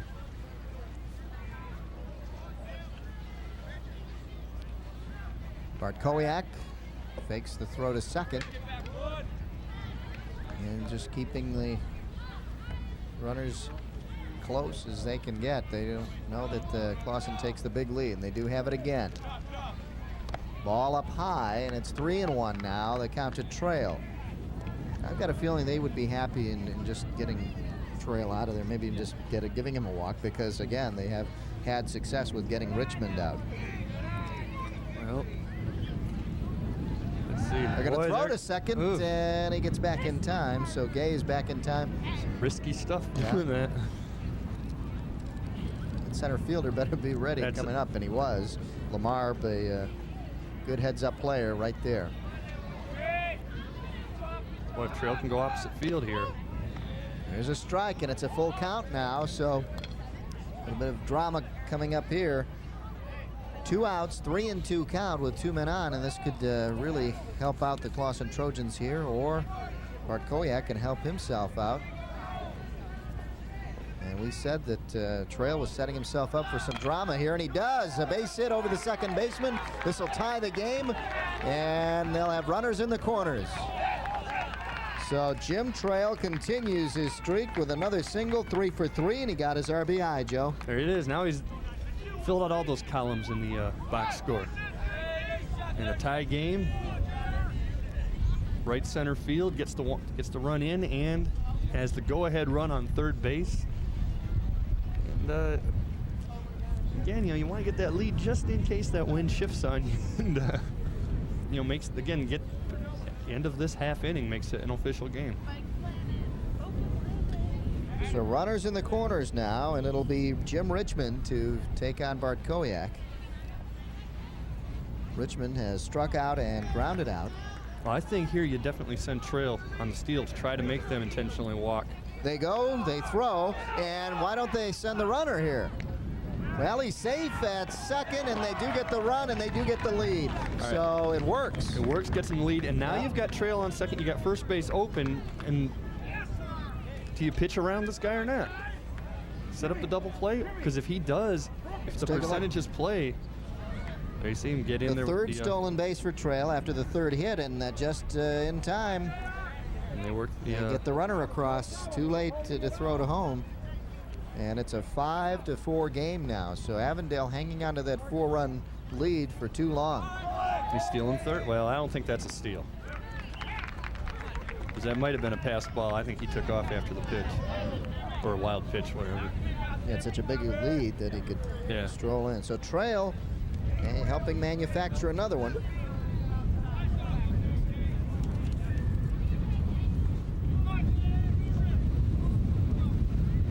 Trail is now on third base with 2 outs. And you got to hand it to Clawson to come up with these runs now with 2 outs. All right. As the Trail came through. Let's see. How about a suicide? Okay, the sun You back got 2 out outs, now. but have a little faith in the guy's speed. What do you think? They've tried to bunt him a couple of times. And we, I think, are in the clear now. The weather has... wild pitch. Look at this. Nobody knows where the ball is, and Trail heads-up play by Jim Trail to really... I mean, that guy really manufactures the runs. That was Jim Trail stealing second, stealing third, and just good heads-up play to come home when the ball was loose. And Courtney Thompson is frustrated. Right Look at wild pitch in the dirt. That's Easy good heads up. try. He was already into home when that ball was... That's that big leadoff. Yeah. That helps you. And then again, you have to be aware at all times and not hesitate. Mm-hmm. I'm guessing that with the manager Velosky standing there at third base, he probably yelled at him to go too. I'll tell you what, that takes the pressure off Richmond now. With the runner in from third, and Richmond now takes a walk. So Bart Kowiak running into trouble in this inning as the Trojans chalk in with 4 runs here on 3 hits so far. And they've got Richmond on first, and again they'll start that big lead. He takes off, and he might get third. Going easily. No, he's going to hang on with the... Not a lot of room behind the plate there. So Richmond is on second after the pass ball. He was going anyway. Well, I think he would have had it. Remember that again. That should go as a stolen base because he took off before the pass ball. But remember, this has been the Achilles heel for the Yellow Jackets all year. Now, if Barnes can go to right field with this, it's going to be an easy run and might be a triple. They're giving him all kinds of space down the right field line. Barnes 0 for 2, popped out to the pitcher in the first inning and then grounded out to the shortstop. And now hits one down the line, hustling for it, the left fielder, Kevin McDaniel, but he couldn't get to it, and foul ball. New life for Barnes. 2-1 the count. And the Trojans continue their assault here in the 4th inning. They have sent 8 men to the plate.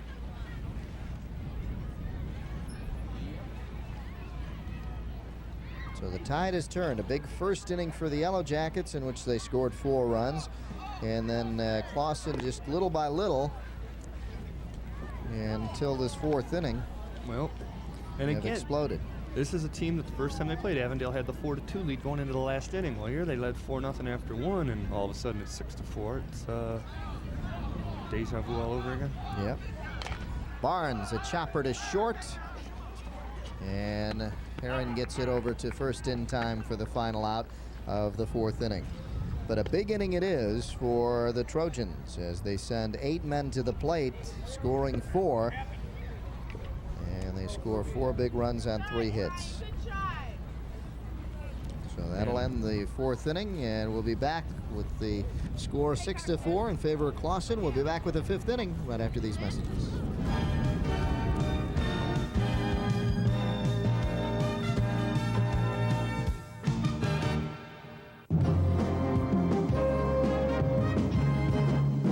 Oakland Press Perspective with Neil Monroe is an informative talk show that discusses issues often overlooked by broadcast stations. Neil Monroe, the editor of the Oakland Press newspaper, will keep you abreast on hot topics, events, and issues taking place in Oakland County.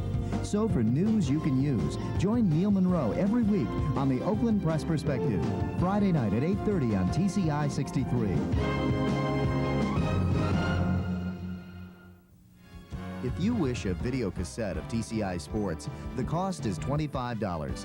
Send a check payable to TCI, along with your name, address, and the names of the teams that played in the game, to TCI Sports Videotapes, 4500 Delamere Boulevard, Royal Oak, Michigan, 48073. Remember to tell us which game you wish to receive. And thank you for watching TCI Sports. Top of the 5th inning here at Clawson High School. Dave Zorin along with Joe Abramson, and they'll send the top of the lineup up. It'll be Heron, Bartkowiak, and Lamarb to lead it off for the Yellow Jackets, and the Yellow Jackets need the top of the lineup up right now. They trail by 2, just like that. The Clawson Trojans had a big inning in that bottom of the 4th. And yeah, the Yellow Jackets haven't done anything at the plate since the first inning. Here, you know, here you got these clouds here. And well, we got some H's over here and some L's and clouds and rain. And trying to be a weatherman? Yeah, it's really cool. Okay. There you That's see. your sketch. That is what missed us, folks. The dark clouds all heading east, and they were headed for us. Looks like that movie. Yeah, and look, you can see the sun now on the south side of the field. There it is. So we lucked out here. We really did. All right. Just a couple for a change. Yeah, for a change. We picked a good day for a game. And leading off is the shortstop, Dave Heron. Heron takes a strike. First pitch from Blazing. Boy, this got to be impressed with Blazing to come back after that tough first inning. Yeah. A youngster like that to sophomore to try to get back into this game. Especially when you could tell there were points in that first inning where you could see the frustration in the way he was just walking around the mound. And to turn around and come back with a 1-2-3 inning and pretty much shut them down from that moment on. Yeah, and continues to do it now here in the top of the 5th as he gets Heron to pop out. And we should bring up a point, too, that he looks like getting nailed in the knee by that throw in the previous inning. That seems to have worn off. He looks fine. So we're very happy to see that. Yeah. Bartkowiak now, the opposing pitcher, up to face Blazing.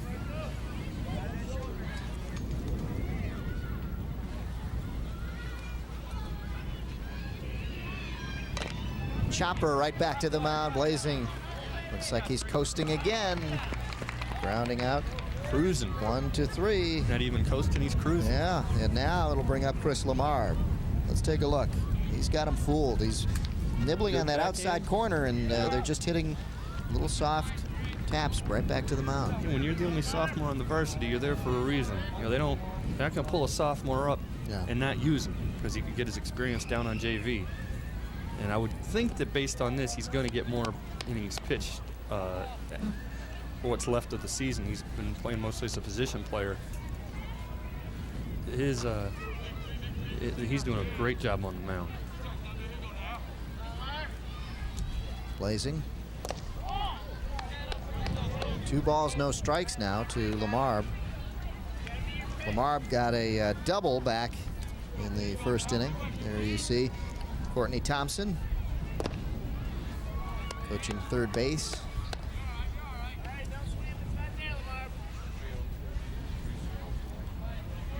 Three balls, no strikes. The count to Lamar, taking all the way for a strike that time. Sun popping out again.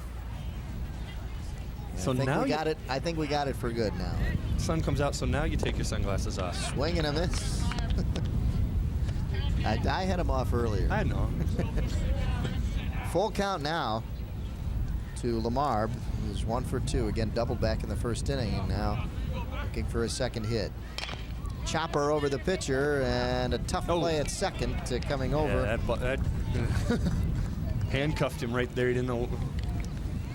Farrell was expecting another big hop, and it went down low. Well, he wanted to backhand it, and at the last second, he couldn't. Let's see the high chopper over Blazing. Take a look at this. He's going to backhand this all the way. Now he decides to come in, and I think it spun right on him. Looked like Chris Osgood letting that thing go by. Sorry. Hey, come on, be nice. At least they don't wear teal uniforms, right? There's a score, 6-4. Clawson leads after that big fourth inning for them. So Lamar, hit or error? What do we have there? A error on Farrell.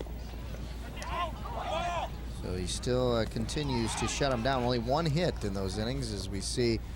See the ball get away. Well, you see the ball get away there, and the easy trek into second.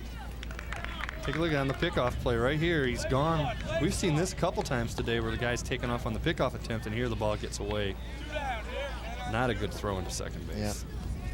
Stolen base attempt there, and they thought they had him nailed, but didn't work out that way for the Trojans. And now Dave Brown hits a shot up the gap. Brown, 2 for 2, will now make it 3 for 3 and an RBI to make it 6-5. So the Yellow Jackets come right back here in the top of the 5th.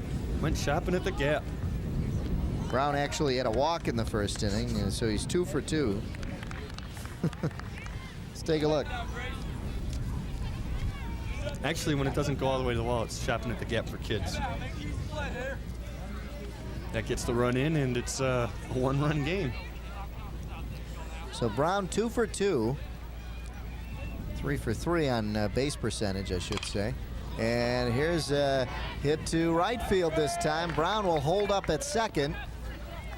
And just as Blazing was rolling right along, got the 2 outs early in this inning, and then the error hurt him as Brown singles, and then Smith singles, and it's a hit parade now.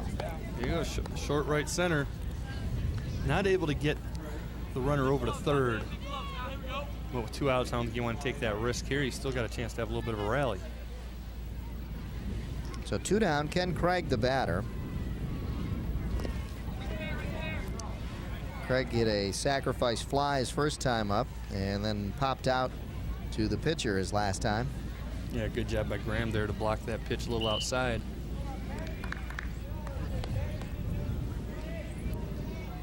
Two outs, 2 on. 6-5. Clawson leads Avondale here in the top of the 5th. Ball high and outside to Ken Craig. There you see the runner at second, Dave Brown, and Eric Smith at first base.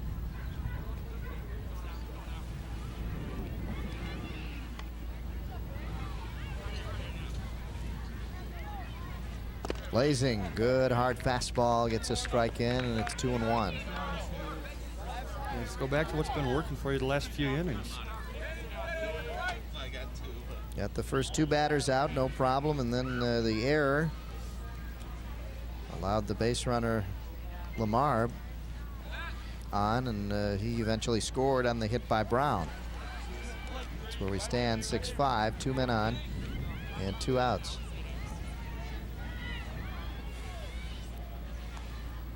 Craig takes a strike. That looked a little low, but he took it. And now we have a 2-2 count. At this point, you know that the ump's been calling those low ball strikes, so I think the hitter's got to swing at that. There you see the leadoff. That's all you ask of the ump is Brown. Saying all you want is a consistent strike zone, and they've had This it. one might drop in, and a nice running catch by the left fielder, Mike Scott. Scott running hard, came in to get that one. And that'll end the inning. 1 run scored on 2 hits, and 2 men left. Let's take a look as Craig hit one to left field. And he comes in and got a good jump on it. And preserves the 1-run lead. So 1 run on 2 hits for the Yellow Jackets as they try to get back a couple of runs. And that means the Trojans will send up their number 4 hitter, Mike Scott, Brian Farrell, and Greg Haver here in the bottom of the 5th. As you see the score in the clouds, and it's back to being a beautiful day. Yeah, he's had that brief scare. Yeah, the brief scare. And now you're not going to be a weatherman anymore, I hope. No, now we don't have to worry about what's an official game or not. We'll get the 7 innings in, and won't be a problem. All right. So Bartkowiak will face the heart of the lineup here for the Trojans. Mike Scott, Brian Farrell, Greg Haver, the 4, 5, and 6 hitters. Scott leading off the inning, made that nice grab to end the top half of the 5th. Looked like it was going to drop in, Joe, and be more trouble for the Trojans as the Yellow Jackets continue to be a little feisty here. Don't want to give up this game just yet. Yeah, well, they had, any momentum they had gotten in that first inning, it totally disappeared. Now they've gotten a little bit of it back.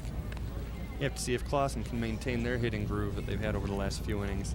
And really, the last inning was the one where they scored runs on rallies, if you will, as opposed to just getting 1 run an inning off a couple of steals, sacrifices, errors, doing whatever you could to get a guy to third base and then get him in.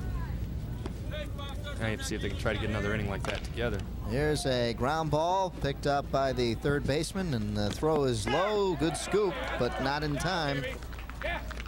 Base hit. A base hit is what it's called, as Eric Smith tried to cut it off. He beat the throw anyway. Yeah. So Mike Scott picks up the base hit. That's what the third baseman's supposed to do right there anyway. Yep. Comes across and fires it over. And let's take a look. Oh, yeah, he was there anyway. Good scoop by Dave Brown as they throw over to first. And Bartkowiak was, he himself was cruising right along until that last inning in the 4th when Clawson got a hold of him. So Yellow Jackets want to get him back in the form he was in the early going. Keep an eye on Scott trying to run. Remember, he got caught in a rundown, and here he goes. He goes, pop up, and they're going to call the infield fly. They do. Batter is out. 1 up, or 2 up, 1 down now. Man on first, and it'll be Greg Haver with 1 man on and 1 out for the Trojans. Haver 1 for 2. Singled in the 4th inning, just last inning, and stole 2 bases. Have to see if he can, well, probably, I would think they're going to try to get Scott going. They had him running on that first pitch last time, and again, the first time he got on base, they got him in a rundown, so he's thinking about running. If you can get him in scoring position here, get Haver to get another base hit, you can get a little cushion for that 1-run lead.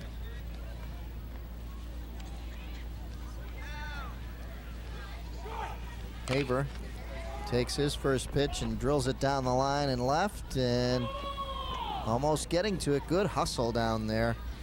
Kevin McDaniel, he's been chasing a few of them, and just hasn't been able to get them. They run into the slop over there. Yep. Take a look over here. And he dives. He knows he's heading right into that puddle, and whoa! We almost had. That's a mother's nightmare. She does not want to wash that uniform after that puddle there. Would that be a release rotation splash? Yeah, that would have been a splash. We don't have that anymore on ESPN. No, they don't do that. Well, Craig Kilborn's gone. Yeah.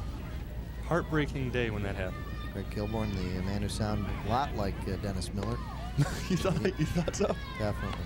Wow. Well, they say he's at Comedy Central, but I don't know what he's doing yet. That's what he left for. So are you telling people to watch Comedy Central? Well, if you liked Craig Kilborn. Good hard throw over to first. But he's not on yet. No.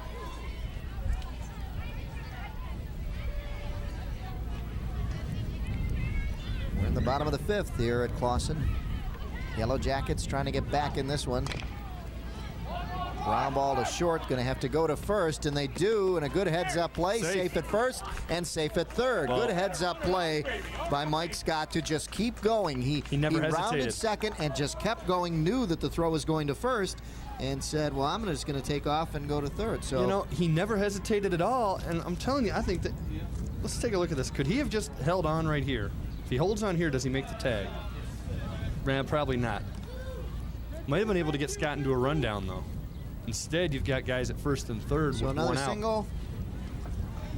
Two singles in this inning for the Trojans. Both infield singles. Yeah, both infield singles. Oh, here you go. Pass ball.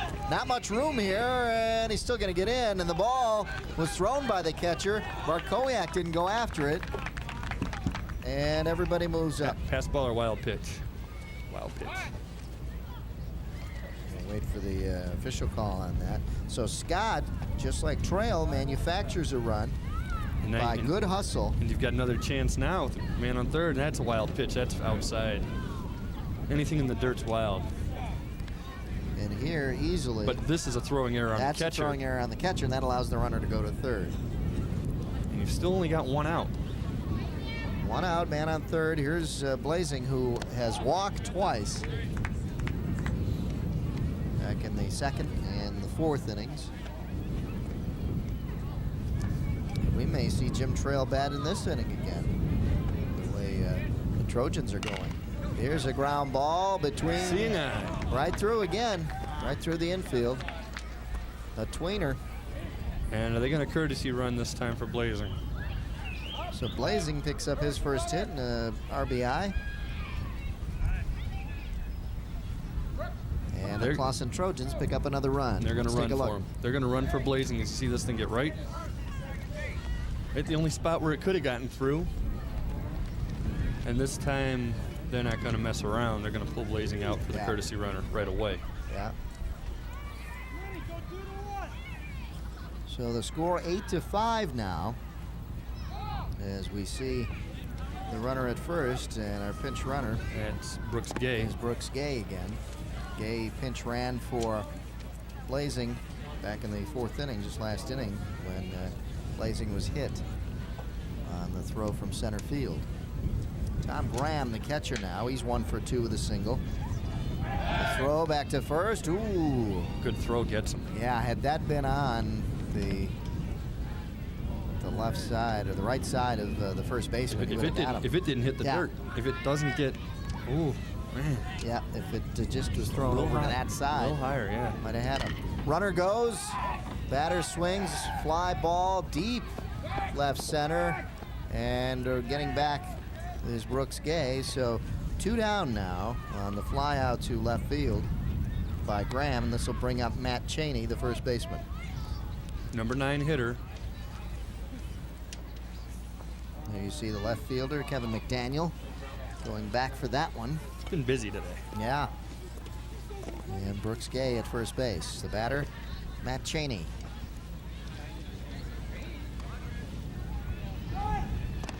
Ball up high, and the runner going, and he may go to third. No, good back up there by the shortstop. Aaron right there. Nope. Percentages are holding true as far as running on the Yellow Jackets. Here's the stolen base. I think they had a chance at him here. Yeah, if he makes the catch. If he caught it. There's a shot right to the shortstop. Heron throws long and overthrows first base. Have a play at home. The throw home, and he slid right underneath it. Good call at home. Slid right underneath the tag. Brooks Gay, the courtesy runner, getting the uniform a little dirty out there, and padding the lead up to 9-5. So Cheney on with an error. Here's the throw home after the error. And He's very close, but he'll slide right underneath it right there, and then the tag was up high. So the runner safe at home, and they pick up another run, and it's 9-5 now. So very reminiscent of the last game that these two teams played. This one, though, a lot more hits, a lot more action. Last one featured some errors that hurt, and we do have a few here, yeah. So very reminiscent to the last game these two teams played. It's just that it isn't all happening in the 7th inning. Yeah. Throwing back over to first to check Cheney. You know, one of the things Courtney Thompson said that's tough for his team is that these kids in the Avondale team don't play summer ball. Most of these schools, guys play Legion ball or Federation ball, and that's your big season. That's where you play 40, 50, maybe 60 games. You get, maybe 30 in a high school season if you're lucky, if the weather holds up. And, if you don't have guys doing that, that's where they get good for the high school season. You don't get to work out. You don't work out over the wintertime outdoors playing baseball, and you don't get a lot of practice time because of the weather and because of playing 3 games a week. And you look at like Troy, when we did the Troy-Athens game, we mentioned that most of the kids on both those teams play together on the same Legion team. Well, that's how you get good. You play, combining your high school and your Legion thing, you play a 90-game season. And these guys, conversely, play 18 games all year up to this point and aren't going to play in the summer. It'll put them in a hole. And there's a trail. Well, you're seeing on base again. He was 3 for 3 coming up, and this time he's still 3 for 3. He walks. Still 3 for 3. This time gets on base though, and you see him there. Trail, as you saw the other runner, Cheney at second base. Cheney, you can see the shortstop snuck up behind him. This time, Richmond is hit in the shoulder, and you know what? Bases are loaded just like that. And Courtney Thompson's going to come out and have a little talk with Barkowiak. So Richmond hit by a pitch right there on the shoulder, lower elbow. Almost got the funny bone. And now Courtney Thompson comes out to talk to Barkowiak. Barkowiak was going along great up until the 4th inning.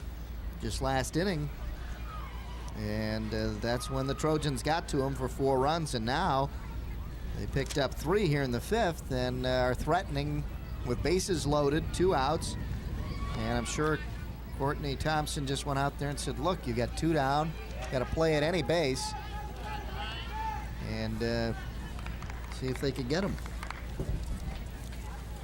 So Joe, as we mentioned, a very reminiscent game of last time these two teams met is what the coaches have told us. Yeah, and we've seen Clawson do what they do best, manufacturing the runs, doing a lot of base running, and we've seen it again be the Achilles heel for the Yellow Jackets. As we see a ball up high to Brian Barnes. Barnes 0 for 3 or so far, coming up to the plate here as the 9th batter this inning. Takes a ball inside, and Barkowiak not doing too well in trying to get that 3rd out.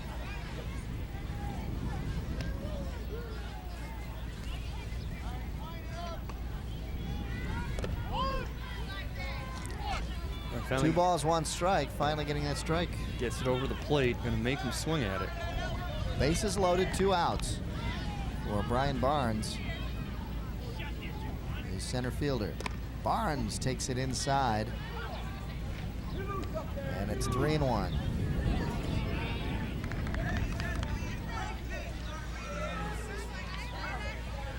Coach Steve Belowski saying it's got to be a great pitch for you to hit it. Ball up high, and another walk. Gets a run in. And you can see Courtney Thompson standing, but literally standing beside himself. And he's going to make pitching change. Looks like he is.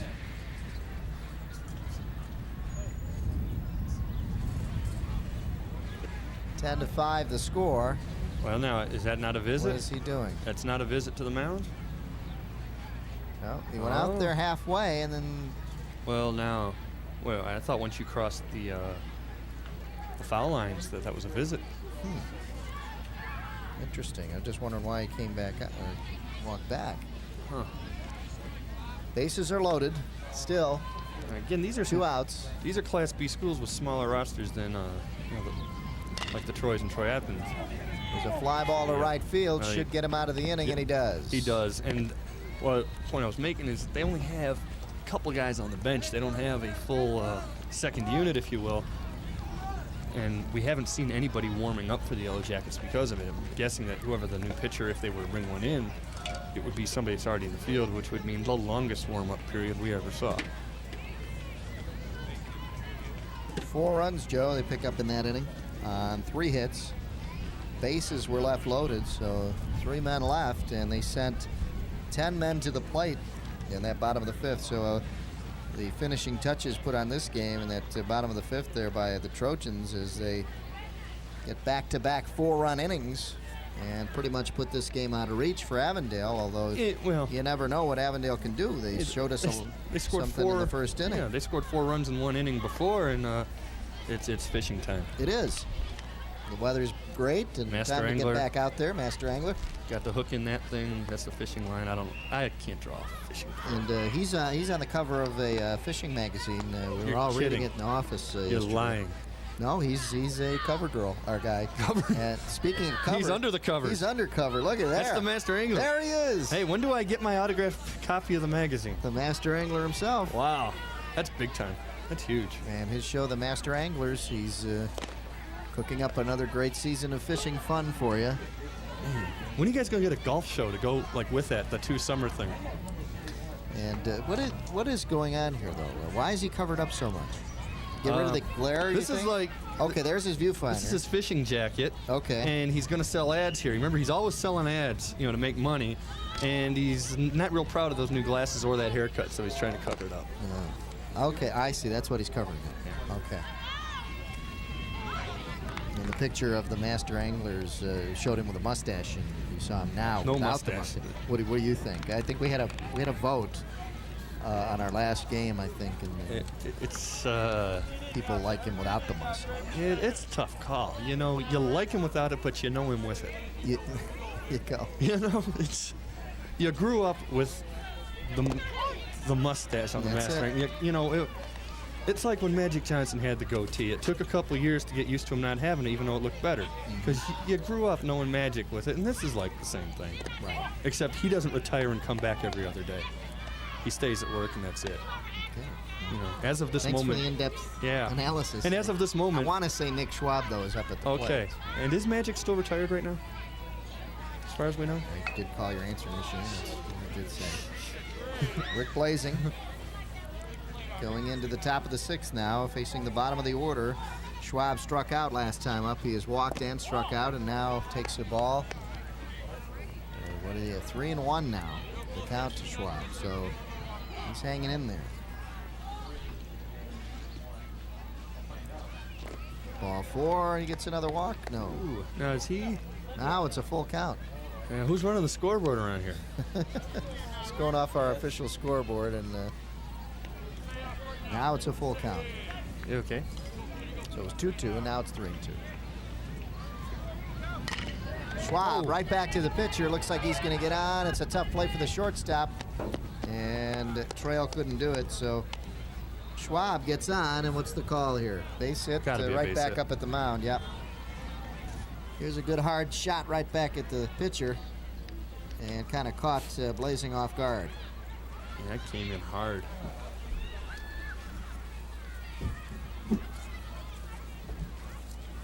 That'll bring up the catcher Tom Ferris now for Avondale as they try to get something going here.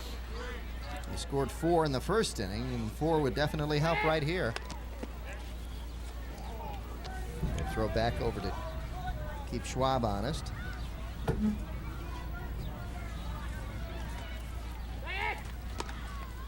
And they keep going back over there.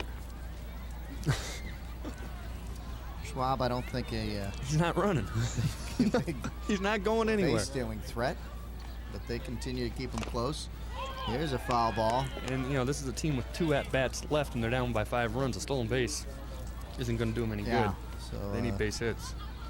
and Schwab, pretty big guy down there. I don't think he's a stealing threat. Tom Ferris, 0 for 2, grounded out both times.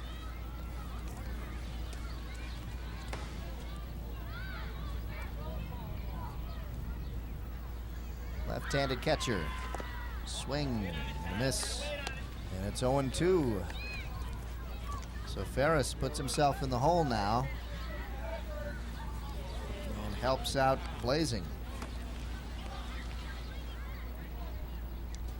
Blazing delivers, and the ball gets away from the catcher, Tom Graham, and an easy walk down there for Nick Schwab. So a pass ball on the catcher. And why is... And the walk. Oh. Wait a second, what happened No, well, it's a walk. I was just wondering why Schwab was walking back to first base. But he's on second now. Let's take a look. Did the ball hit? Yeah, the ball must have hit. Let's see. Yeah, hit him in the knee. Hit him in the knee. That's why the ball leaned into took it. That funny bounce. So Ferris said, okay, well, I'll get on base. Anyhow, anyway.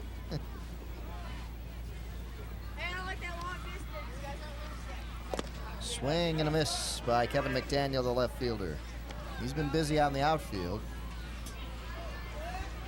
He grounded out back in the first or second inning and flew out in the fourth. Well, this is the first time since the first inning that Blazing's let the first couple of guys get on him to see how he handles adversity this time around. There's a ball outside, 1-1 to Blazing. Or excuse me, to McDaniel. Blazing is a pitcher. Thank you for the assistance. You're welcome. Need a spotter up here. McDaniel. 2 on, nobody out. McDaniel steps out and did not ask for a timeout.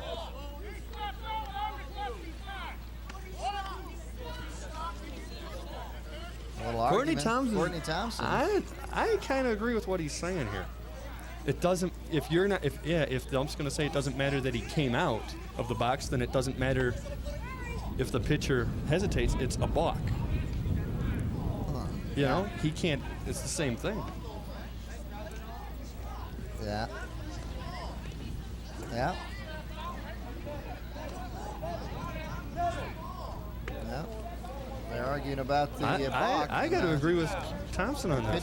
The pitcher follow through on his throw. Right? It's either if you're not going to give the batter the timeout he requested, then it's live. And the pitcher stopping is a balk. Is a balk, yes. Their ball kept in front and would throw down to third. Nope, but a good backup by the shortstop, and both runners move up. So both runners move up on the throw. Let's take a look. This one's down in the dirt. Good job by the catcher, Graham, to keep it in front of him. But both runners still move up as he tries to throw down the third, and just couldn't get him. Good backup by the shortstop there, too. Back up by Trail. So it'll be McDaniel with a 2-2 count on him. Up high, full count now. First base is open.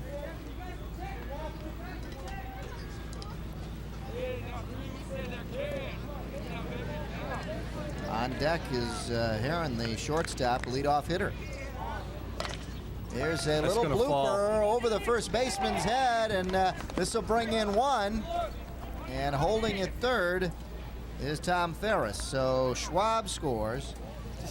Ferris holds up at third, and an awkward-looking little base hit for Kevin McDaniel. Very awkward-looking hit, but then when it rolled foul after it passed first base, definitely a base hit.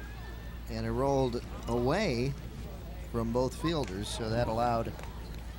And Ferris, the catcher, obviously one of the slower guys. I think some other people might have scored off of that. Here's Heron now, the leadoff batter for the Yellow Jackets. Batting with nobody out. And 2 men on, runners in the corners.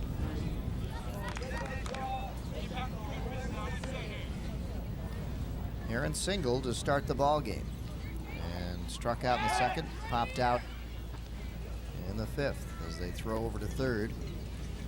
I'll tell you, this game has not been put away yet. It's 10-6, 2 men on, no outs. Yep. A lot of things can happen here for the Yellow Jackets.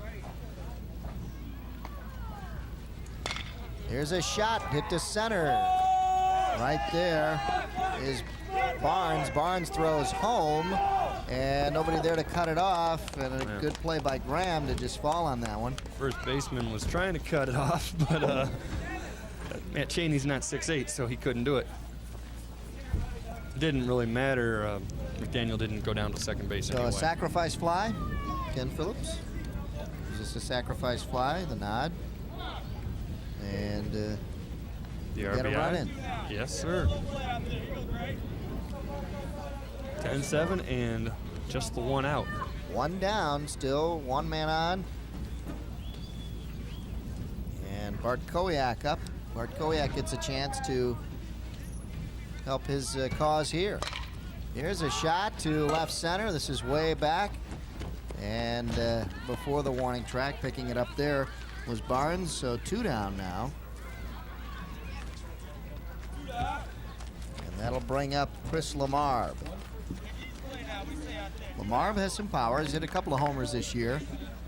And the number 3 hitter hit a double in the first inning, grounded out, and then was on base and scored in the 5th with the help of an error.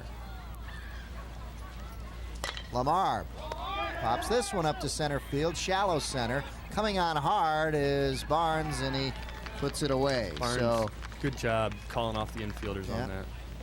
Barnes does a good job getting the last 2 outs, and a good job by Blazing to hold off the Yellow Jackets as they put up a battle here, pick up 2 runs on 2 hits. And Courtney Thompson's still down there talking to the umpire about that. I would like to. I'd like to listen in on that. The score at the end of 6 1/2. The Clawson Trojans 10 and Avondale 7. It's interesting to watch these 2 guys discuss this, because I think Thompson's right, what he's saying. And this is going to go on for a little while. That's a balk. Yeah, he's still calling it a balk, and the ump is not calling it a Once he starts his balk. motion, you cannot stop. Well, your body stepped out without asking time. Then you gotta call a balk.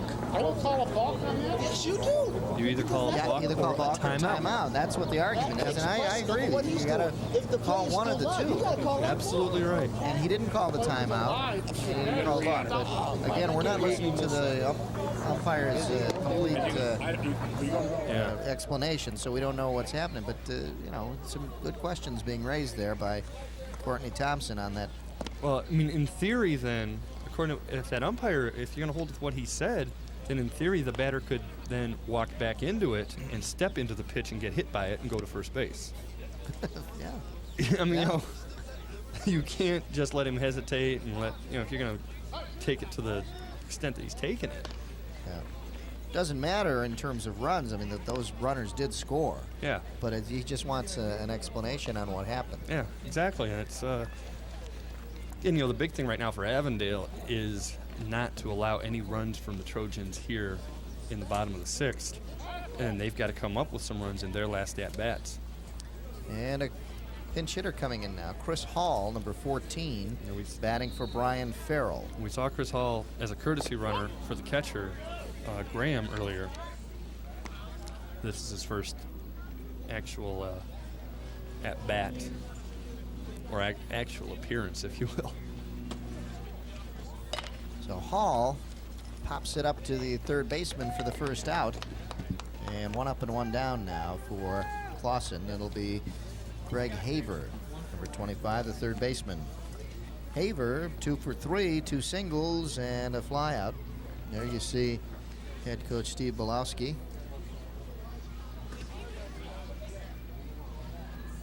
And he's talking to his bench as Greg Haver takes a ball outside.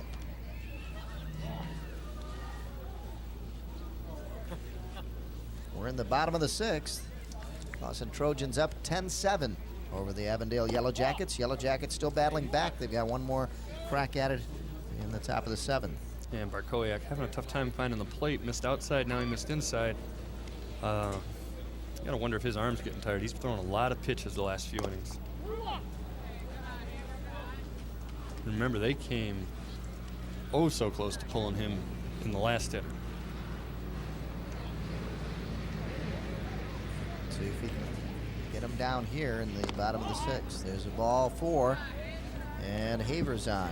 So Haver, pretty good on-base percentage today, 3 of 4. And we got another pinch hitter coming up. And coming up now again is Brooks Gay. We saw Gay pinch running, or courtesy running, excuse me, the junior. And right-handed batter coming in to bat for Blazing, the pitcher. Now I wonder if so Blazing's done. Well, they're hoping. Or does that mean? Well, I wonder if do you get to claim he's your DH now? Yeah, You keep Blazing in. You get a courtesy hitter. You don't get but you get a designated hitter. But if you don't use it at the start, you don't get it. I don't Right. think. You don't. I mean, maybe high school's got different rules. I mean, Lord knows major leagues don't have courtesy runners either. But It'll be interesting to see what they can do. yeah. Blazing was on all 3 times he came up to the plate. He walked twice and singled. I can't imagine you'd want Scored to pull him. twice. Yeah. So here's Brooks Gay batting with 1 man on and 1 out, and there's a Oh, they're gonna get the double play. pop out to the shortstop, throw back to first. They double him up. So a double play. Well, Haver was taken off on the pitch Yep. and just wasn't able to get back in time. And Avondale did what they needed to do. They held him at the 3-run lead, and now they've got 1 shot at tying it up or getting the lead and making the Trojans bat in the bottom of the 7th. So it'll be Dave Brown, Eric Smith, and Ken Craig. Heart of the order. Heart of the order coming up for the Yellow Jackets, and it's not ideal. You probably want the top of the order coming up, but hey, it's looking pretty good. Dave Brown is 2 for 2 with a walk, so he's been on base all the time. Eric Smith is 2 for 3, and Craig having his troubles, but hey, look at this. Speaking of having their troubles. Speaking of trouble, yeah, these guys, Roadshow video program, and I think they're due for another Whirly Ball episode with us. Yeah. When's the Whirly Ball gotta going to be talk on to that- again? the Or they should do a producer of the sequel show. to it, you know? They should do something another exciting. Whirly Ball, something different. Yeah. You know, But what are we Thursday gonna at do? 9, and hey, now that Seinfeld's in the reruns, It's worth watching. watch it, you know? Because Watch it. you've already seen all the Yeah. Seinfelds. There's Kramer, or there's not Kramer. Beavis, That's, Butthead. No, that's not it. That's Bubba. That's Bubba. Forget Kramer. Forget Seinfeld. That's the guy you want to see. Look right at them. there. He's doing his calisthenics before Whirly Ball. And we've got Yeah. Courtney Thompson reading the rule book now. Walking down Yeah, the there he third is. base. He's going to look that thing up. He's going to win this argument one way or the other. He's going to say, hey, see, I was right. I think he just wants the principle of it to say, hey, admit when I'm right. And that's what he's looking for. Well, if the- There he is. That's one of the Roadshow Get video down with your bad self. hosts, Bubba Wicker, stretching out in center field, enjoying the sunshine. And there you see Courtney Thompson. He's not having as much fun as Bubba. No, he's telling the umpires that he got the rule book here. There's a swing and a miss. Dave Brown, the big first baseman. Now, when are Pat and Bubba going to get on the cover of a magazine? I don't know. And I don't know what magazine they could go get on. Maybe they could start one of their own and then put themselves on the cover. Maybe they could put us on the cover the next month. They could do that. Yeah. I don't know if anyone would Wouldn't buy sell it. too many No. issues, no. No, it's not like, Master Angler. That's like, Blazing, well, we got our question answered. Blazing did come back in the game. You can pinch so hit. he was DH'd. Yeah, you can DH and pinch hit for one batter, I believe. Or, well, I guess that's Without probably leaving the creating a designated hit. Yeah. Your designated hitter probably works different at this level. Yeah, that's. I don't think it would be a designated. I think it's one time you can pinch hit, and the guy. It's a re-entry rule that they have in high school. Okay, that makes. Then again, maybe we need the rule book from Well, we can't. He's got it. He's using it. Courtney. We yelled down When, to Courtney. when he's done with it, we'll have to look it up. Dave Brown, he's been hot today. 2 for 2 with a walk. He's been on base all 3 times, and now thought he was on base again, but the count goes to full now again to Dave Brown. Let's take a look. And I don't know. But It's again, close. it's close. But give the ump credit Now for he this. gets it, yeah. Ump's been consistent the whole game. Yes. That low pitch has been a strike all day. Done a good job in consistency. Again, that's all you ask for is a consistent strike. So you know where it is. Yeah. That's what he got. So Brown does walk. He continues his streak of on-base percentage, 4 for 4 today. Eric Smith now 2 for 3 also. He's been on base twice. Here's a good hit. Got a lot of that one and just pulled it foul down the left field line, and no chance for the left fielder Scott to get there.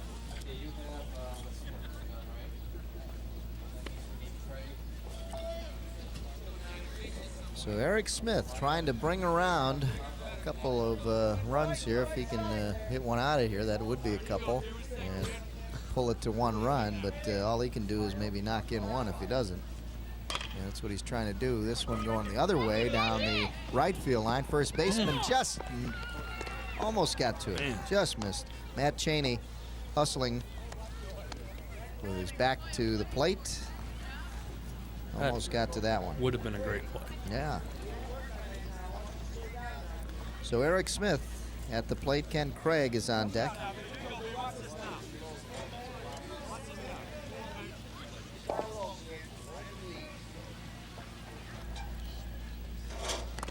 And a swing and a foul tip caught by the catcher and a strikeout recorded for Blazing. So Blazing picks up his 3rd strikeout. On 8, this is only the 2nd start he's ever had. The other one also against Avondale, which he didn't go the distance. He's going to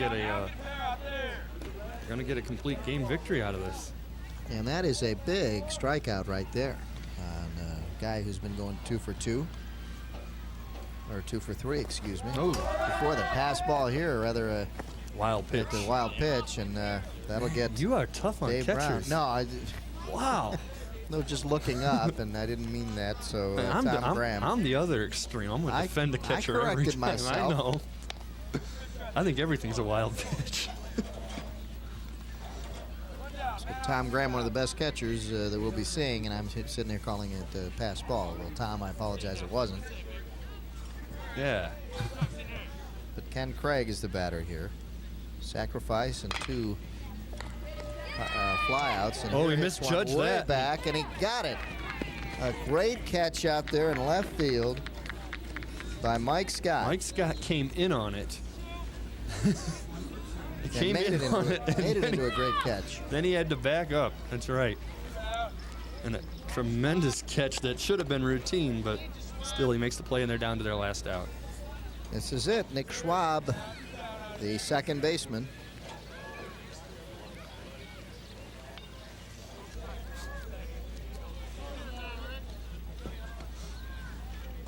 So Schwab, 1 for 2, singled and struck out and walked in the 1st inning.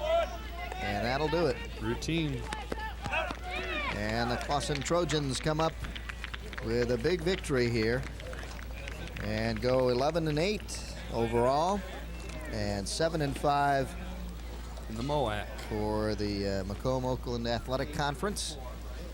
And very much like the last game they played, Joe. Yeah, and Avondale is just still struggling, and it's the kind of game they've been having all year. A close game that they're in it, and they just make some errors, and Courtney Thompson, maybe not going to win the game, but he's going to darn sure win that argument as he's pointing the rule book out. These are basically 2 very stubborn men right now. Neither one's going to give in on this. Still wants to make his point. It's right there in the group. Right He there. just wants to prove that, hey, we're going to get just say that I'm right. That's all he wants. And that's it. The final score here at Clawson. The Clawson Trojans 10 and the Avondale Yellow Jackets 7. We'll be back to wrap things up for you right after these messages. Stay with us.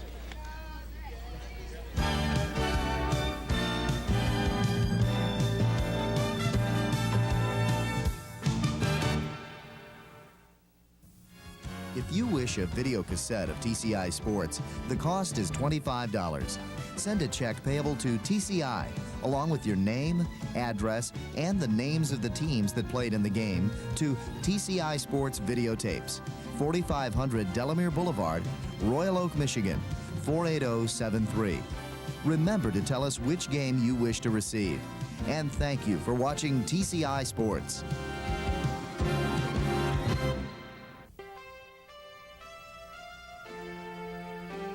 What TCI is looking to do is we're looking to be a full-service provider, a one-stop shopping place, if you will. We're looking to provide all the services that anyone wants to consume in the area of communications, whether that's cable television, whether that's telephone, whether that's data, online services. Our goal is to be able to provide all those through one avenue, and that avenue being TCI. It's the way you inspire. It's the way you grow. It's the way you lead. It's the way you play. It's the way you work. It's the way you discover. TCI. It's the way you learn. It's the way you learn. And welcome back to Clawson High School, where the Trojans have come up with a big victory on this beautiful day over the Avondale Yellow Jackets. 10-7, as you saw the box score, and here you see, still discussing the rules in the rule book, the refs and the umpires, I should say, and Courtney Thompson, who brought out the rule book. And neither side is giving in. It's no. Yeah, I still have to side with Courtney Thompson on that one, only in that if the ump won't call timeout on the guy coming out of the box, then it's a live play and the pitcher's got to follow through. Mm-hmm. But they're giving him a thing that if he'd stayed half in the box or whatever, that's what they're showing, is how far out of the box he was right there, and it's really entertaining, isn't it? You saw the final score again. Let's show you the box score inning by inning, and Avondale started out early, and then Clawson chipped away in it, and right the here. big innings, fourth and fifth inning, came up with the victory there. Rick Blazing picks up the victory. He pitched 7 innings, 5 runs, 5 earned runs, 8 hits, and 3 strikeouts, 3 walks. On the other side, Bart Kowiak, 6 innings pitched, 9 earned runs, 8 hits, 1 strikeout, and 7 walks. The walks really hurt him. Walks, and there were some forced errors out there, if you will, in that, the base running, which we thought going in, Clawson's base running caused the Avondale defense to make some errors and gave the Trojans several of their runs, especially in the 4th and 5th innings. Okay, stick around later this month, coming up in June, I should say. When you see this, it'll be the Macomb versus Oakland All-Star High School basketball game from the last game that will be played at the Lepley Sports Center, and that will air in mid-June. So watch for that right here on TCI 63. Officially, it's the Battle of the All-Stars. The Battle of the All-Stars, yeah. So watch for that. And thanks for tuning in on this one. The final score again, the Clawson Trojans 10, the Avondale Yellow Jackets 7. We'll see you next time from Lepley Sports Center.